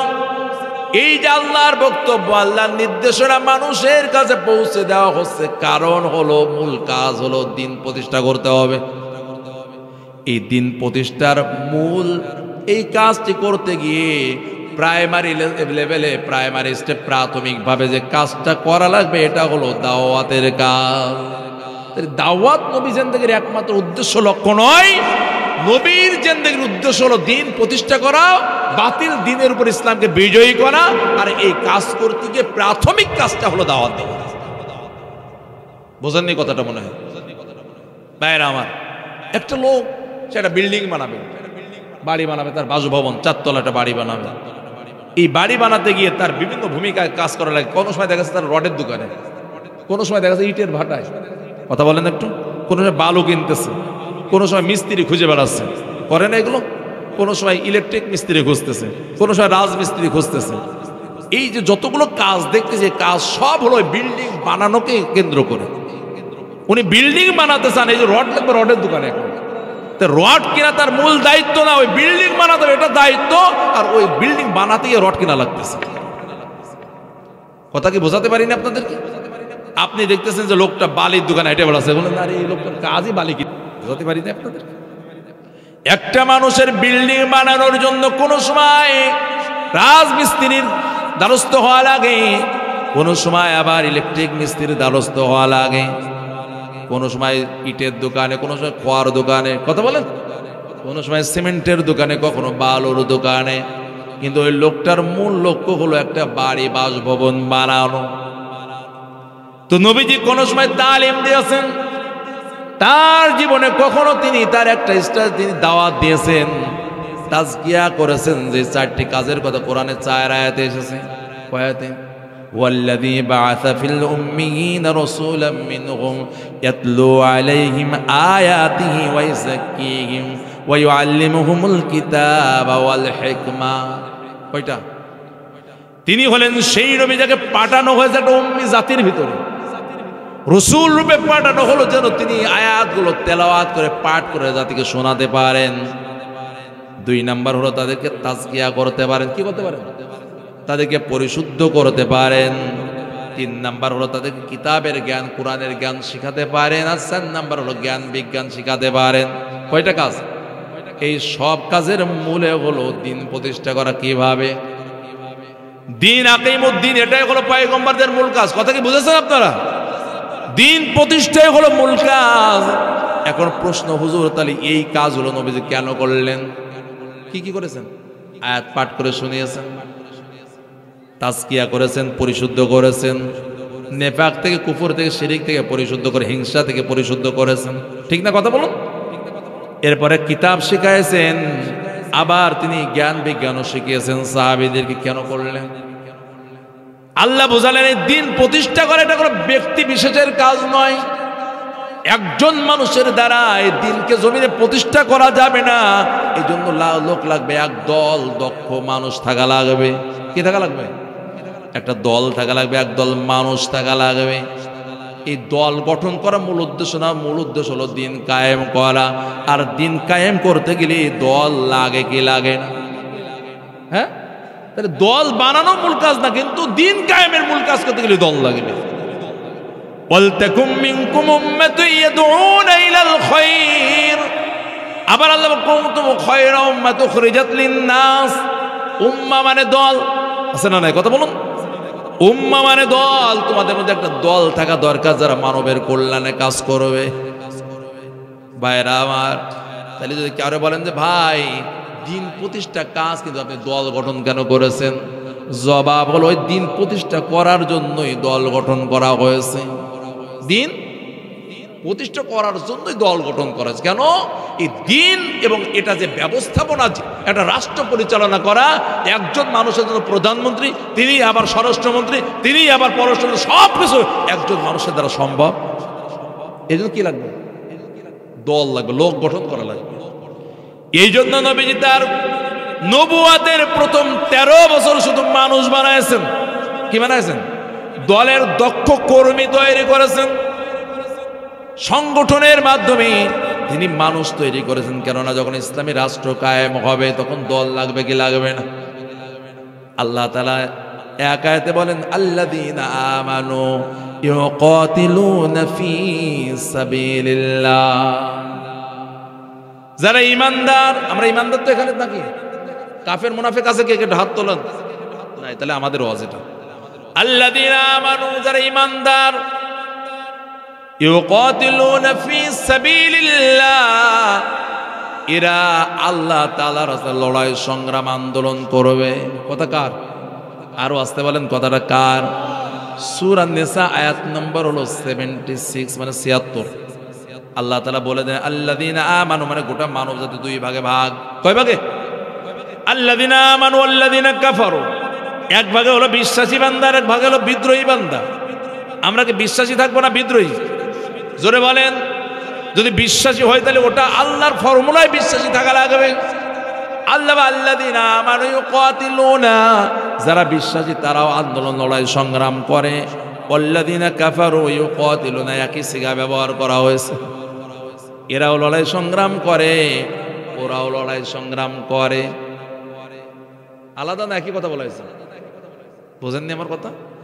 আল্লাযীনা আমানু ইউকাতিলুনা, যারা ঈমানদার তারা লড়াই সংগ্রাম করে। ওয়াল্লাযীনা কাফারু ইউকাতিলুনা, যারা কাফের বিদ্রোহী অবিশ্বাসী তারাও লড়াই সংগ্রাম করে, কিন্তু রাস্তায় এক না আলাদা। আল্লাহ বলেন ফি সাবিলিল্লাহ, যারা মুমিন তাদের লড়াইয়ের রাস্তাটা হলো আল্লাহর দেওয়া রাস্তা, আর যারা কাফের তাদের লড়াইয়ের রাস্তা হলো তাগুতের রাস্তা। তাগুতকে আবার খুঁজে পাওয়া গেল কিনা? আমরা আগে কয়টা আয়াতে বললাম না, তাগুত সূরা নিসার 60, সূরা বাকারা 256, আবার এখানে আবার তাগুতকে খুঁজে পাওয়া যাচ্ছে। বুঝতেছেন আমার কথাটা? এর মানে আল্লাহ মেসেজ দিলেন মুমিন হলে তাকে লড়াই সংগ্রাম করতেই হবে, এবং সেটা আল্লাহর রাস্তায়। আর 2 নাম্বার হলো তাগুতের রাস্তায়ও কিছু মানুষ লড়াই সংগ্রাম করবে, তবে আল্লাহ ফতোয়া দিলেন তাগুতের রাস্তায় লড়াই সংগ্রাম আর আন্দোলন করে মুমিন থাকা যায় না। আল্লাহর ফতোয়া হলো কাফের হয়ে যাবে। কি হয়ে যাবে? এখানে ভিন্ন কোনো অর্থ করার সুযোগ আছে নাকি ভাই? কথা বলেন তো। ওয়াল্লাযিনা কাফারু ইউকাতিলুনা ফি সাবিলিত তাগুত, যারা কাফের ওরা লড়াই সংগ্রাম স্লোগান দেবে লেনিনের, কার্ল মার্কসের, মাও সেতুংয়ের। ওরা তো আল্লাহর কোরআনের রাসূলের আদর্শের তারা স্লোগান দিতে পারবে না। আল্লাহ বুঝালেন মুমিন হলে তার তাগুতের পক্ষে লড়াই সংগ্রাম করার কোনো সুযোগ নেই। সে তাগুতের পক্ষে গেল তো কাফের হয়ে গেল। বুঝাতে পারি নাই? আর মুমিন ততক্ষণ পর্যন্ত মুমিন থাকবে যতক্ষণ তার লড়াই এবং সংগ্রাম চলতে থাকবে আল্লাহ তাআলার রাস্তায়। নারে তাকবীর! কিন্তু বোঝা গেল ভাইরা আমার, মুমিনেরা কার রাস্তায় লড়াই করবে? একটু জোরে ইমানে আওয়াজ দেন। কার রাস্তায়? আল্লাহ তাআলার রাস্তায় লড়াই করবে। কিন্তু আল্লাহ সূরা সফের মধ্যে বলে দিলেন শুধু লড়াই একা একা হলে হবে না। বলে লড়াই তো পাইছি, কিন্তু আমি একা একা করবো, কারো কোনো দল নেই, কোনো সংগঠন আমি করি না, আমি একা একা আল্লাহর রাস্তায় লড়াই করবো। হবে তাহলে? কেন হবে না? আল্লাহ তাআলা নিজেই সূরা সফের মধ্যে বলতেছেন আমি ওই সমস্ত মানুষদেরকে ভালোবাসি যারা ইউকাতিলুনা ফি সাবিলিহি সাফফা কান্নাহুম বুনিয়ানুম মারসুস। লড়াই আল্লাহ রাস্তায় করতে হবে, তবে শীষে ঢালা প্রাচীরের মতো শক্ত হওয়ার জন্য ঐক্যবদ্ধ লড়াই হতে হবে। একা একা ঘোমটা মুড়িতে লড়াই করলে লড়াই বাতিল হবে আল্লাহর দরবারে। আল্লাহ ওই মানুষগুলোকে আল্লাহ ভালোবাসেন যারা লড়াই করে তার রাস্তায় এমন সারিবদ্ধভাবে যে শীষে ঢালা প্রাচীর করে দেওয়া হয়েছে। তাই লড়াইটা ঐক্যবদ্ধভাবে করতে গেলে কি দল থাকা লাগবে কি লাগবে না? আরো জমে লাগবে কি লাগবে না? এবার কি মুমিন মুসলমান বুঝতে পেরেছে দল কেন করতে হবে? আমাদের টার্গেট হলো এই জমিনে দিন কায়েম করা, তবে সেটা একা একা সম্ভব নয়। কাজ তো ছিল নবীজির, কিন্তু নবী যদি একা করেন, একা করেছেন নাকি? একা করেননি। তাহলে দাওয়াত ইসলামের কাজ, তবে এটা মূল কাজ না। শুধু যদি এটা নবীজির মূল কাজ বলে, নবীওয়ালা কাজ বলে চালিয়ে দিতে চায়, তাহলে এটা ভুল হচ্ছে, এটা সঠিক হচ্ছে না। অবশ্যই দাওয়াতের কাজ নবীজি করেছেন, তবে লক্ষ্য উদ্দেশ্য হলো দিন প্রতিষ্ঠা করা। আল্লাহ বলে দিন প্রতিষ্ঠা করতে গিয়ে নবীজি ডাকা লাগবে। এই জন্য আল্লাহ বলে ফাইন্নামা আলাইকাল বালাগ ওয়া আলাইনাল হিসাব। ও নবী, আপনার দায়িত্ব হলো কোরআনের কথাগুলো মানুষের কাছে পৌঁছে দেওয়া, আর মানুষ মানবে কি না মানবে হিসাব নেওয়ার দায়িত্ব আমি আল্লাহ। কে মানবে আর না মানবে এটা কি আমাদের দায়িত্ব? কার দায়িত্ব? ওয়া আলাইনাল হিসাব, হিসাব দেওয়ার দায়িত্ব আমার। আপনার দায়িত্ব হলো যদি আপনি দিন প্রতিষ্ঠা করতে চান, আপনার দায়িত্ব কোরআনের কথাগুলো মানুষের কাছে পৌঁছাতে হবে। নবীজি শোনেন, কারণ যারা বলে যে দাওয়াত দিনের দাওয়াতে আল্লাহ নবীর আসল কাজ, ওদের আয়াতটা আছে কোরআনে, নেই তা না। ওরা ওদের আয়াতগুলো ভাগ করে নিয়ে ওরা ঠিকই দলিল দেবে, কিন্তু আপনাকে বুঝে নিতে হবে কাজটা। অবশ্যই ইসলামের দিকে, কোরআনের দিকে মানুষ ডাকা এটা নবীজির কাজ, তবে আসল কাজ না সহযোগী কাজ। ওই বিল্ডিং কিনতে যে মনে রাখবেন, বিল্ডিং করতে যেভাবে মিস্ত্রির কাছে যাওয়া লাগে, সিমেন্ট কেনা লাগে, বালু কেনা লাগে, রড কেনা লাগে, ওই কাজগুলো হলো মূল কাজ হলো বিল্ডিং বানানো, তাই তো নাকি? কথা বলুন, মূল কাজ কি? বিল্ডিং বানানো। আর এই সমস্ত হলো তার সহযোগিতা করার জন্য এই কাজগুলো করা হচ্ছে। ভাইয়ের আমার, আল্লাহ আরো বললেন নবীগণ কুল, আপনি বলে দিন হাযিহি সাবিলি ইয়াদউ ইলাল্লাহি আলা বাসীরা আনা ওয়া মান ইত্তাবানি। আপনি বলে দিন এটাই আমার কাজ, এটাই আমার রাস্তা, আমি মানুষদেরকে দলিল সহকারে জেনে বুঝে আল্লাহর রাস্তায় ডাকি। সুবহানাল্লাহ বলেন। আপনাকে তো দলিল দিতে হবে, দেখেন আল্লাহ নবী বলেন এটাই আমার রাস্তা, সুতরাং দাওয়াতের কাজ করো তো জান্নাতে চলে যাবে। ভাই দাওয়াতের কাজকে যদি একমাত্র কাজ করে তো ওটাই জাহান্নামে যার কাজ তার জন্য হতে পারে ওটা কারণ। শুধু দাওয়াতকেই শুধুমাত্র তার কাজ মনে করে নেয়। কথা কি বোঝেন না আপনারা? দাওয়াত তো দিতেই হবে। দাওয়াত হলো দিন প্রতিষ্ঠার প্রাথমিক কাজ, প্রাইমারি স্কুল, ওটা প্রাইমারি স্কুল, ওটা আসল কাজ। কথা বলেন না কেন? ওটা আসল কাজ, ওটা ইসলামের একটি কাজ। ইসলাম দিন প্রতিষ্ঠা করার সহযোগী কাজ হলো মানুষকে আল্লাহর দিকে ডাকা, কিন্তু ওটাই শেষ কাজ না, ওটাই কাজ পরিপূর্ণ নয়, শেষ কাজ না। বন্ধুরা আমার, আল্লাহ তাআলা আরো বললেন এই দাওয়াত দিতে গিয়ে নবী গো, ওয়া তাওয়াল্লাইতুম ফা'লামু আন্নাকুম গায়রু মু'জিজিল্লাহ, যারা আপনারা দাওয়াতে সাড়া দেবে না, আপনার কথা শুনতে চাইবে না, ওদেরকে বলে দেবেন তোমরা আমার ডাকে সাড়া না দিয়ে আল্লাহকে পরাজিত করতে পারবে না। এই কোরআন তো আমার তা না, এ কার কথা বলেন? এই কোরআন থেকে সরে যাওয়া না মানা, এটা আমার কিছু ক্ষতি হলো না, আমি হুজুর আমার কোনো ক্ষতি হলো না, যারা তাফসীর আছে তাদের কোনো ক্ষতি হলো না, ক্ষতি হলো আপনার নিজের। যদি আপনার এটা ভালো না লাগে তো বোঝাপড়া করতে হবে আল্লাহ তাআলার সাথে। যদি কথা কার? আল্লাহ বলতেন যারা কোরআন থেকে মুখ ফিরিয়ে চলে যায় আপনি ওদের বলে দিন যে তোমরা কিন্তু আমি আল্লাহকে পরাজিত করতে পারবা না। জোরে বলেন না সুবহানাল্লাহ।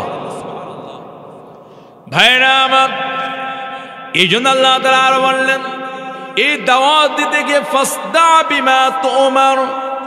এই যে ভাই এই তাফসীর মাহফিল, এটা কি দাওয়াতের একটা অংশ না? এই যে আমি আপনাদের সামনে কোরআনের কথা বলতে, এটা কি দাওয়াত? দাওয়াত দিচ্ছে কি জন্য? ওয়াজ শুনে আপনাদের খুব মজা লাগবে এই জন্য না, এই দাওয়াত শুনে কোরআনের আইন কিভাবে চালু করা যায় এই মানসিকতা তৈরি হবে আপনাদের ভিতরে। এটাই তো মূল টার্গেট আমার।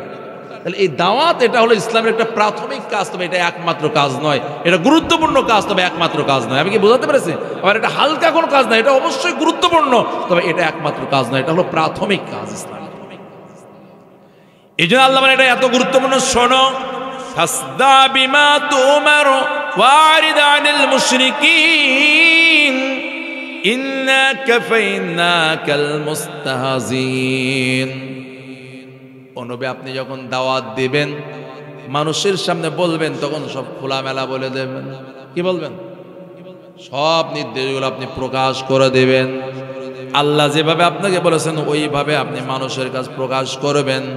আর মুশরিকরা কি বললো আর কি করলো আর ওদের কত জাতো না বললো ওটা আপনি কেয়ার করবেন না। সুবহানাল্লাহ বলেন, পরোয়া করবেন না। ওদের বেপরোয়া হয়ে আমি আল্লাহ যা বলেছে ওটাই প্রকাশ করে দিন। যারা উপহাস তাচ্ছিল্য করে ষড়যন্ত্র করবে ওদের শায়েস্তা করার জন্য আমি আল্লাহ একাই যথেষ্ট। নারায়ে তাকবীর! আল্লাহ একা যথেষ্ট না ভাই? এই বাংলার জমিনের মানুষদের তো আর কোরআনের ওয়াজ শোনানোর কথা না, তারা তো দেখেছে ওয়াজ 5ই আগস্ট। কথা বলতেছেন না কেন?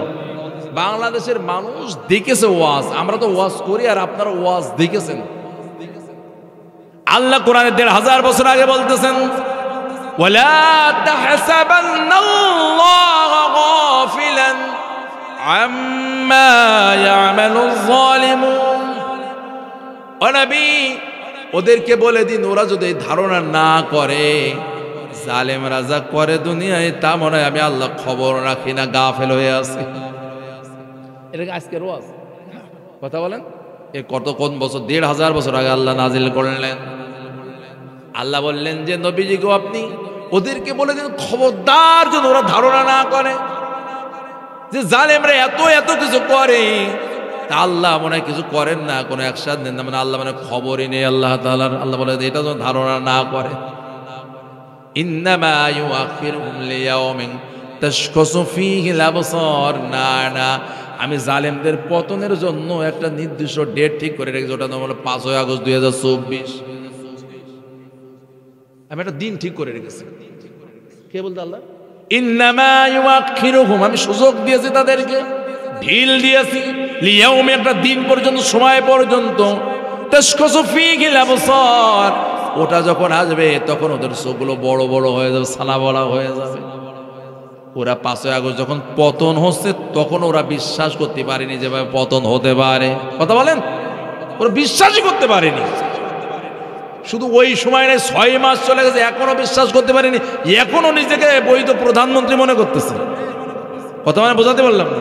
আল্লাহ বলেন যেদিন ওই নির্ধারিত সময় চলে আসবে ওদের চোখগুলো সানা বড়া হয়ে যাবে। পৃথিবীর ইতিহাসে বিরল। এইভাবে সেট আপ ধরে হারিয়ে যাওয়া এটা পৃথিবীর ইতিহাসে বিরল।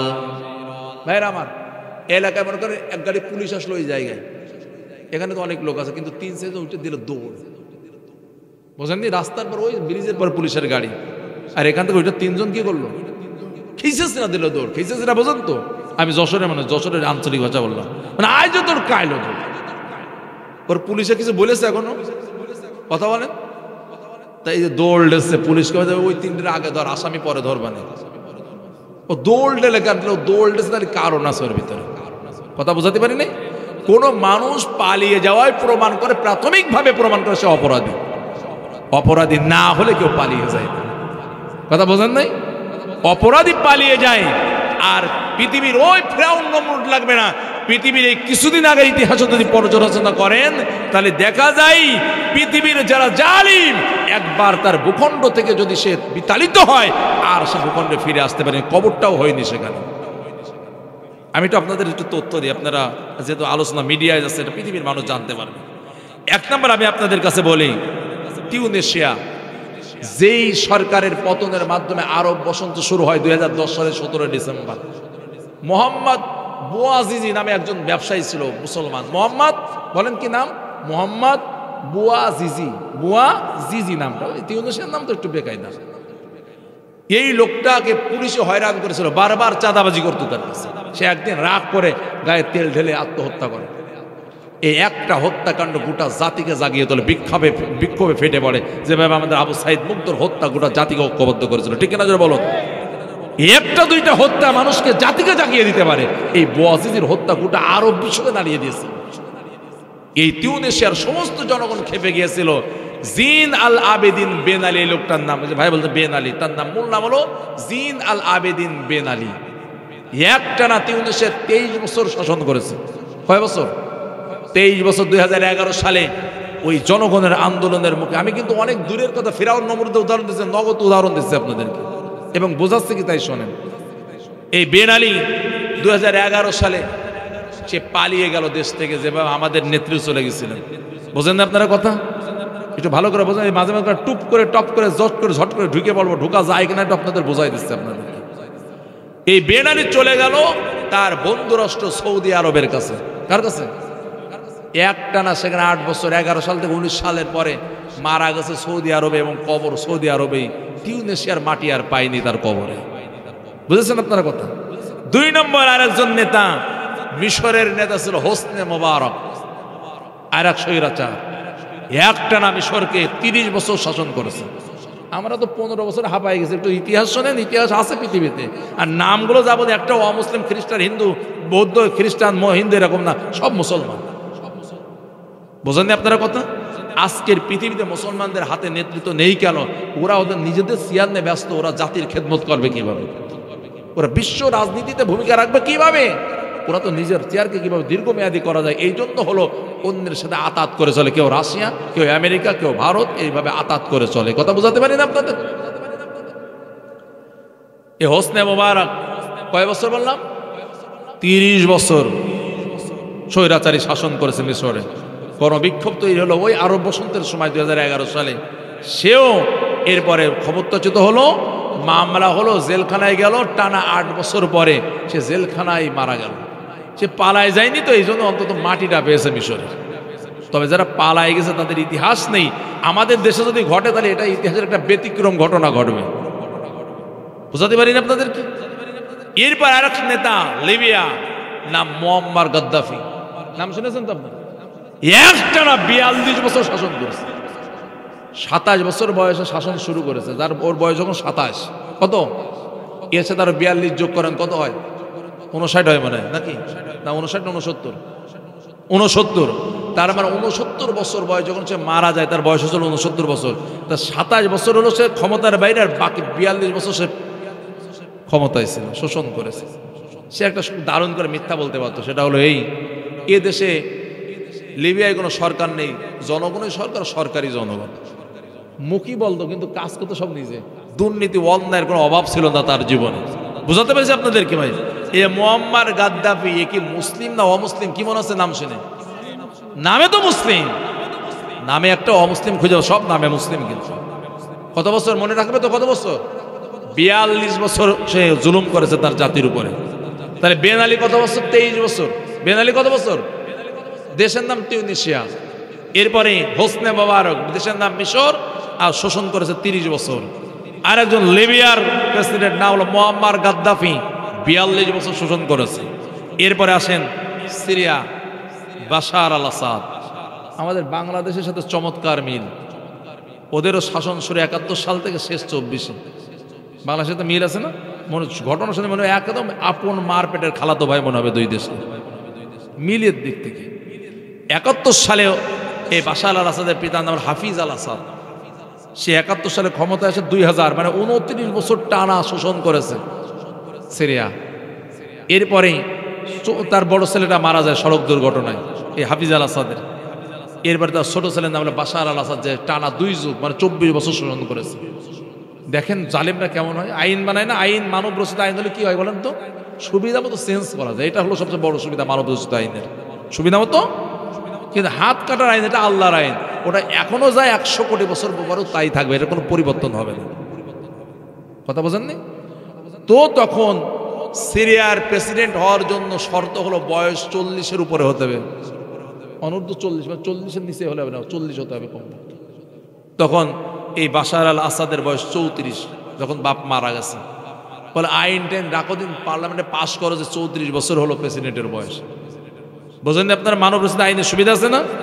মানে যেটা 6 বছর পর হওয়ার কথা ছিল আইন অনুযায়ী, ও 6 বছর আগে হচ্ছে, প্রয়োজনে আইন পাল্টাচ্ছে।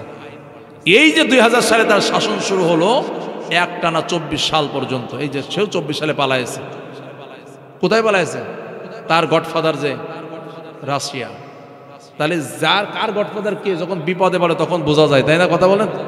সারা জীবন বাংলাদেশের মুসলমানদেরকে বললো এরা পাকিস্তানি, এরা পাকিস্তানি। তো এত মায়ের খেলো এরা, এই 53 বছরে একজনও পাকিস্তানে পালালো না। আর তোমার মারার আগে, হাত তোলার আগে তুমি ভারতে চলে গেছো, তাহলে তুমি কোন পন্থী তা তো বোঝা গেল। কথা বলেন। তুমি সারা জীবন বাংলার মুসলমানদের বলে পাকিস্তানি পন্থী, এত মারলে, এত জেলখানায় রাখলে, এত ফাঁসি দিলে, একজন নেতাও তো পাকিস্তানে যে পালালো না। কথা বলতেছেন না যে?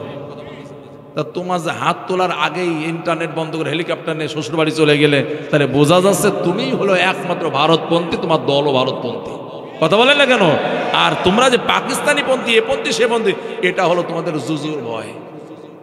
এরা বলতো ভারত যদি আমাদেরকে শেল্টার না দেয়, এলসি না করতে পারে, আমাদের না খেয়ে মরা লাগবে। ভাই ভারতের সাথে লেনদেন বন্ধ এই যে 6 মাস, তাতে কারা না খেয়ে মারা যাচ্ছে আপনারা খবর রাখেন নাকি?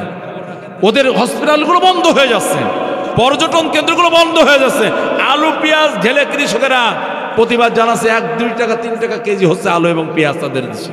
তাহলে বোঝা যায় বাংলাদেশ যদি না কেনে, ওদের দেশে না যায়, এতে বাংলাদেশের কলা কাটা যায় না, কলা কাটা যায় হলো ভারতের। কথা বলেন। বাংলাদেশের কোনো ক্ষতি নেই। আমাদেরকে ভয় দেখানো হয়েছে যে ভারত যদি আমাদের মাথার উপর হাত না রাখে, তাহলে এত ছোট একটা দেশ ভারতের পেটের মধ্যে বসবাস করে কি বাঁচা যাবে? ভাই আমি আগে মনে করতাম ভারত মানে আমাদের দান করে আর আমরা দান খেয়ে খেয়ে বেঁচে থাকি।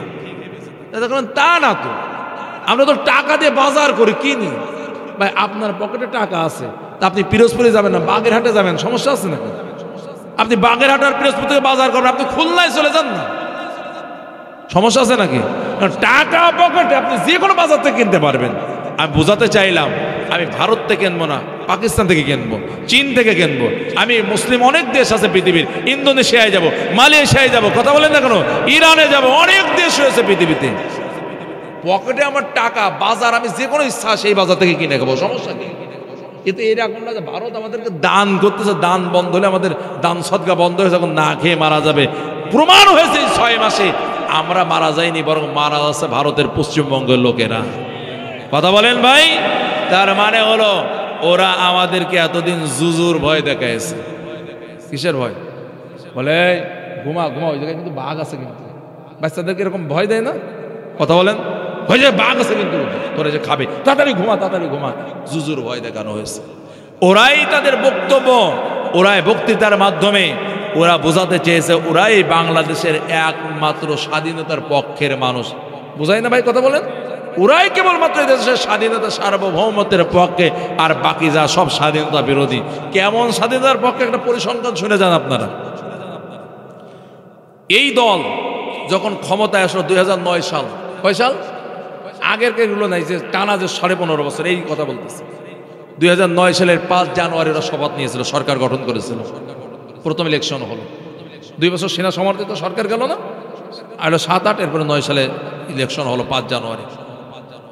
তারা ক্ষমতায় বসলো, তখন বাংলাদেশ রাষ্ট্রীয়ভাবে ঋণ ছিল হলো 2,76,000 কোটি টাকা। বুঝতেছেন ভাই আমার কথা? কত টাকা? যখন তারা ক্ষমতা আসে তখন বাংলাদেশ রাষ্ট্রীয়ভাবে ঋণ হলো 2,76,000 টাকা, না 76,000 কোটি টাকা। 2,76,000 কোটি আছে, তাহলে তখন ঋণগ্রস্ত দেশ। এরপরে তারা টানা 15 বছর 8 মাস ক্ষমতায় থাকলো। 24 সালে 5 আগস্ট যখন পালিয়ে গেল, তখন পরিসংখ্যান দাঁড়িয়েছে এ দেশ রাষ্ট্রীয় ঋণ হলো 18,35,000 কোটি টাকা। বুঝতে পারেননি মনে হচ্ছে? আগে সে কমে গেছে না ঋণ? আরো আগে ছিল 2,76,000 কোটি টাকার, এখন হয়েছে 15.5 বছর পরে 18,35,000 কোটি টাকা। আগে সে কি বেড়েছে না কমেছে? হ্যাঁ, বেড়েছে হলো 15,58,000 কোটি টাকা এই 15.5 বছর, মানে প্রত্যেক বছরে 1 লাখ কোটি টাকা ঋণ হয়েছে বাংলাদেশ। বুঝতেছেন আমার কথা? ওরা বলে না আমরা স্বাধীনতার পক্ষে, তো একটা পরিসংখ্যান দিচ্ছে, আমার বানানো না, এটা বাংলাদেশের মূল চ্যানেল, মূল মিডিয়া, মূল পত্রিকা, মূল অর্থনীতিবিদদের হিসাব, এটা রাষ্ট্রীয় হিসাব। ভাই, এই ঋণ হোক, কোন একজন সংসারের কর্তা তার সংসার চালাতে গিয়ে চালের দোকানে ঋণ, ডালের দোকানে ঋণ, সারের দোকানে ঋণ, হতে পারে না এরকম? সংসার চালাতে গিয়ে কেউ যদি ঋণগ্রস্ত হয় যে না রে আমার বাপের আয় কম ব্যয় বেশি, এই জন্য বাপ তার জীবনে ঋণ হয়ে গেছে, ছেলে মেয়েরা বাপ মারা গেলে চিন্তা করে না, বাপের তো দোষ না, সংসার চালাতে গিয়ে ঋণ হয়েছে। বুঝাতে পারিনি আপনাদের? তো এই যে ঋণ, এই না, এই যে 18,35,000 কোটি, 18,35,000 কোটি 2 গুণ করলে হয় হলো 36,70,000 কোটি টাকা। এত ঋণ হোক, আমাদের কোনো দুঃখ নেই। আমাদের দেশে তো কিছু উন্নতি হয়েছে কি হয় নাই? পদ্মা সেতু, Bangabandhu tunnel, metro rail, Rooppur বিদ্যুৎ কেন্দ্র, অসংখ্য মসজিদ, মাদ্রাসা, কালভার্ট, রাস্তা হয়েছে না? কথা বলেন ভাই, যা হয়েছে তা তো স্বীকার করতে হয়েছে কিনা? একটু শুনে নেন কথাটা শেষ পর্যন্ত। এই কাজগুলো করতে যেয়ে যদি ঋণটা হতো, তাহলে আমরা মনে করতাম না রে, দেশের উন্নতি করতে যা ঋণ হয়েছে তা তাদের দোষ কি, তারা তো আর খায়নি, দেশের উন্নতি করেছে। কিন্তু এখনো গল্প শেষ হয়নি, লাইন আর একটা বাকি আছে এখন। সেটা হলো এই 15.5 বছরে এই বাংলাদেশ থেকে 17,60,000 কোটি টাকা চুরি হয়ে পাচার হয়ে গেছে। কত? যা ঋণ হয়েছে নতুন করে তার চেয়ে আরো 2 লাখ কোটি বেশি চুরি করে ওরা বিদেশে পাচার করে দিয়েছে। যারা এভাবে দেশের অর্থনীতিকে পঙ্গু করে দিতে পারে চুরি করে, এরা আর যাই হোক জাতির বন্ধু হতে পারে না, স্বাধীনতার পক্ষের শক্তি হতে পারে না। এরা হলো জাতি এবং দেশের গণদুশ্মন।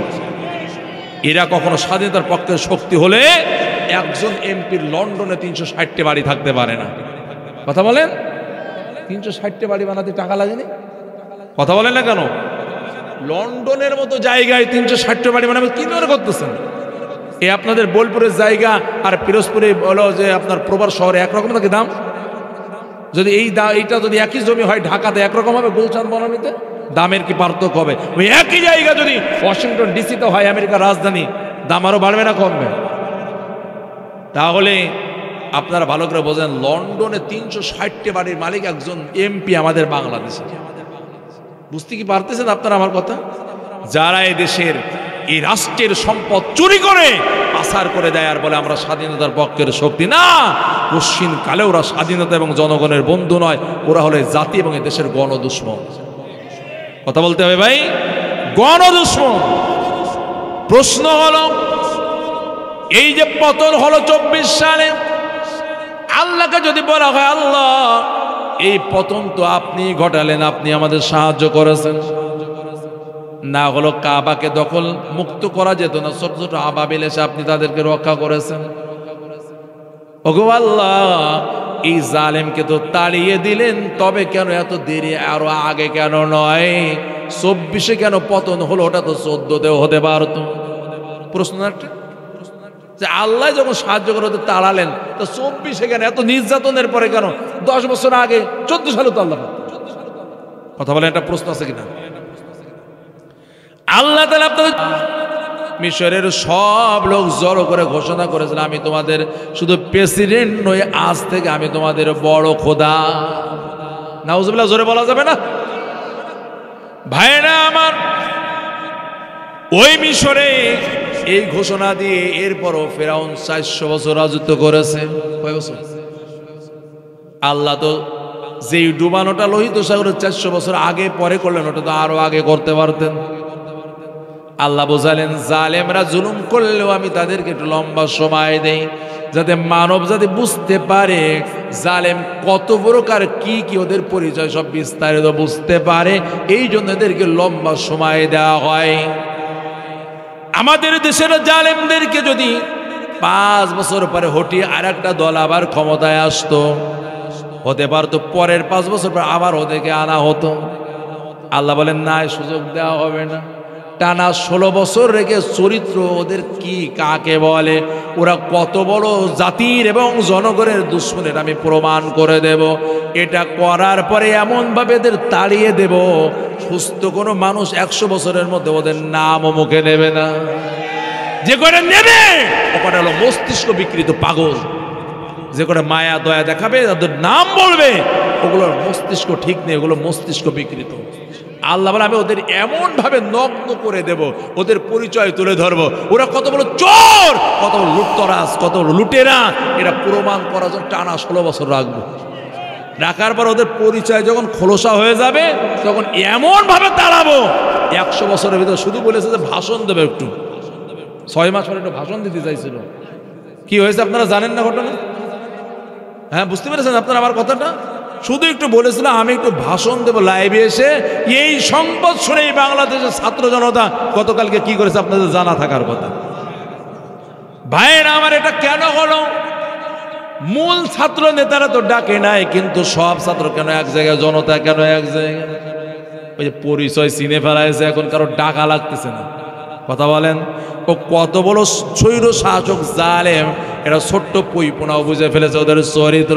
এখন ডাকা লাগতেছে না, জীবন হাতে করে সবাই হাজির হয়ে যাচ্ছে। এটাই হলো দীর্ঘ সময় রাখার ফলাফল।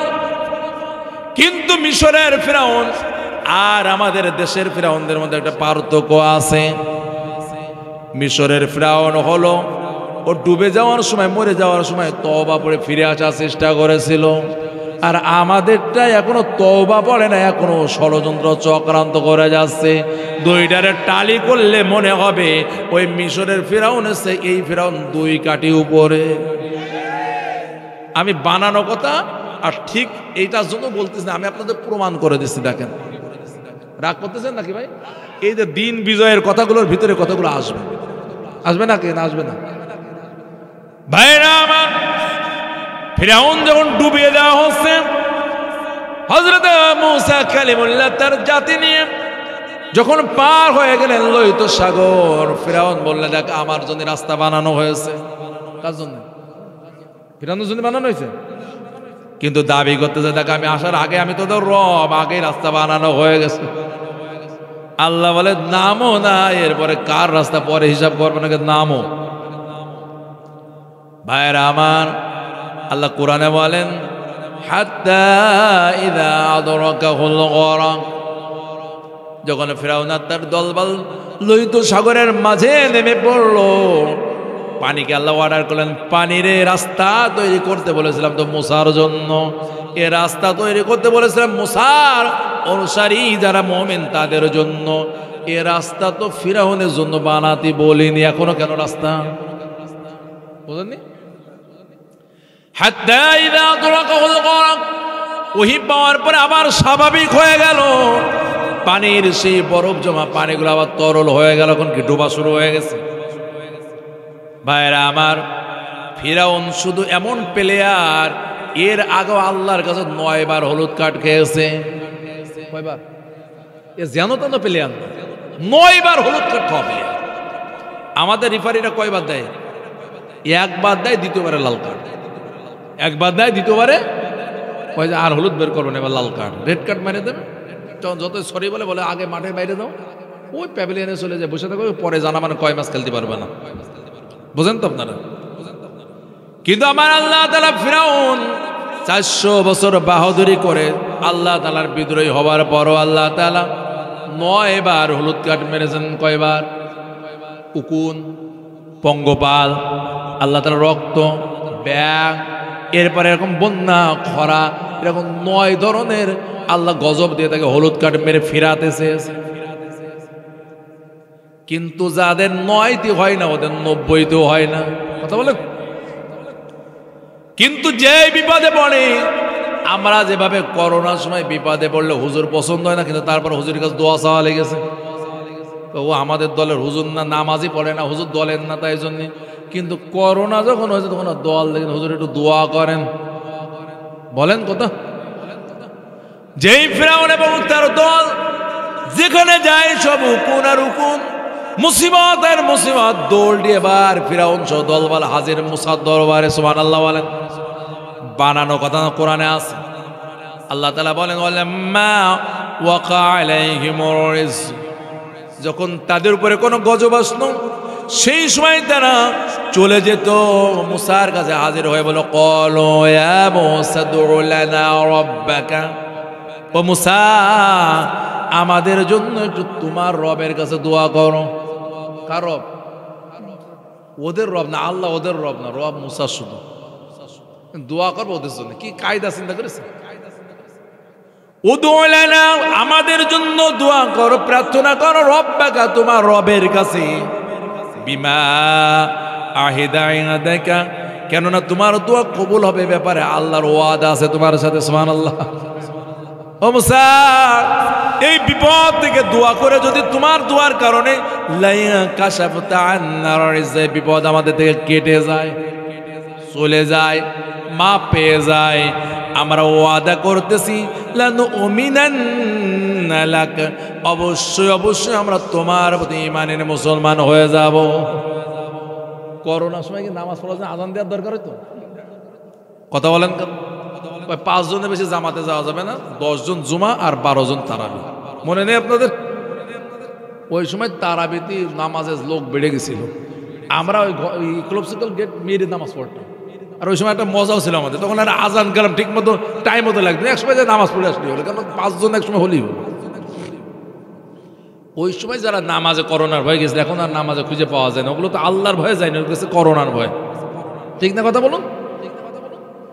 এই যে মানুষগুলো যখন এই বিপদে পড়লো, যে বলল মুসা রে আমাদের জন্য দোয়া করো, কার রবের কাছে? তোমার রবের কাছে। বলেনি রব্বানা, আমাদের রবের কাছে দোয়া করো, তা বলেনি, বলেছে রব্বাকা, তোমার রবের কাছে।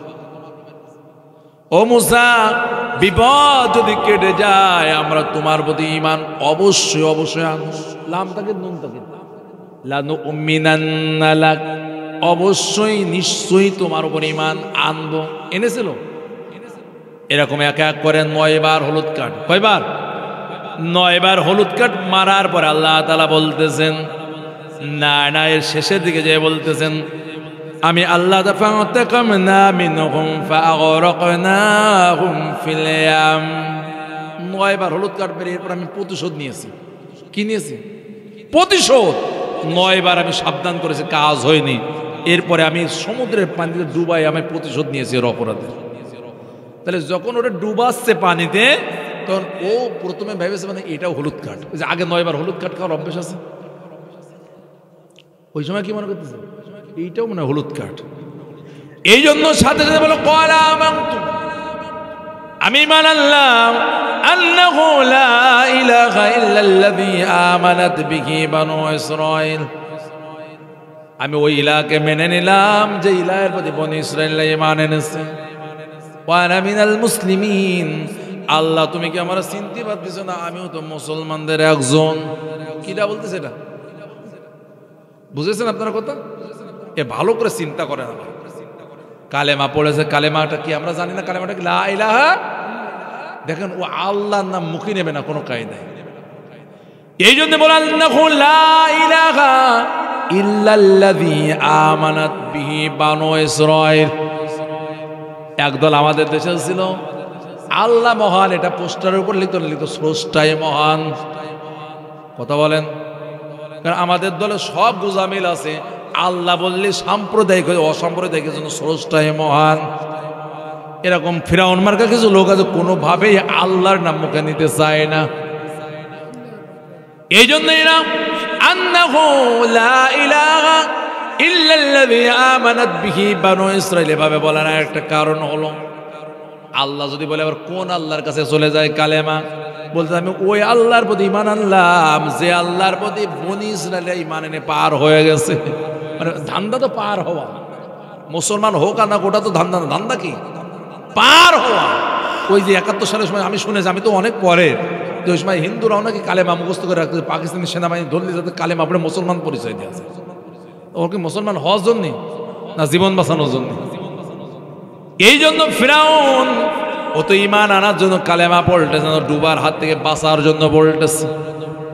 আল্লাহ মনে হয় চিনতে পারিনি, বুঝতে পারিনি।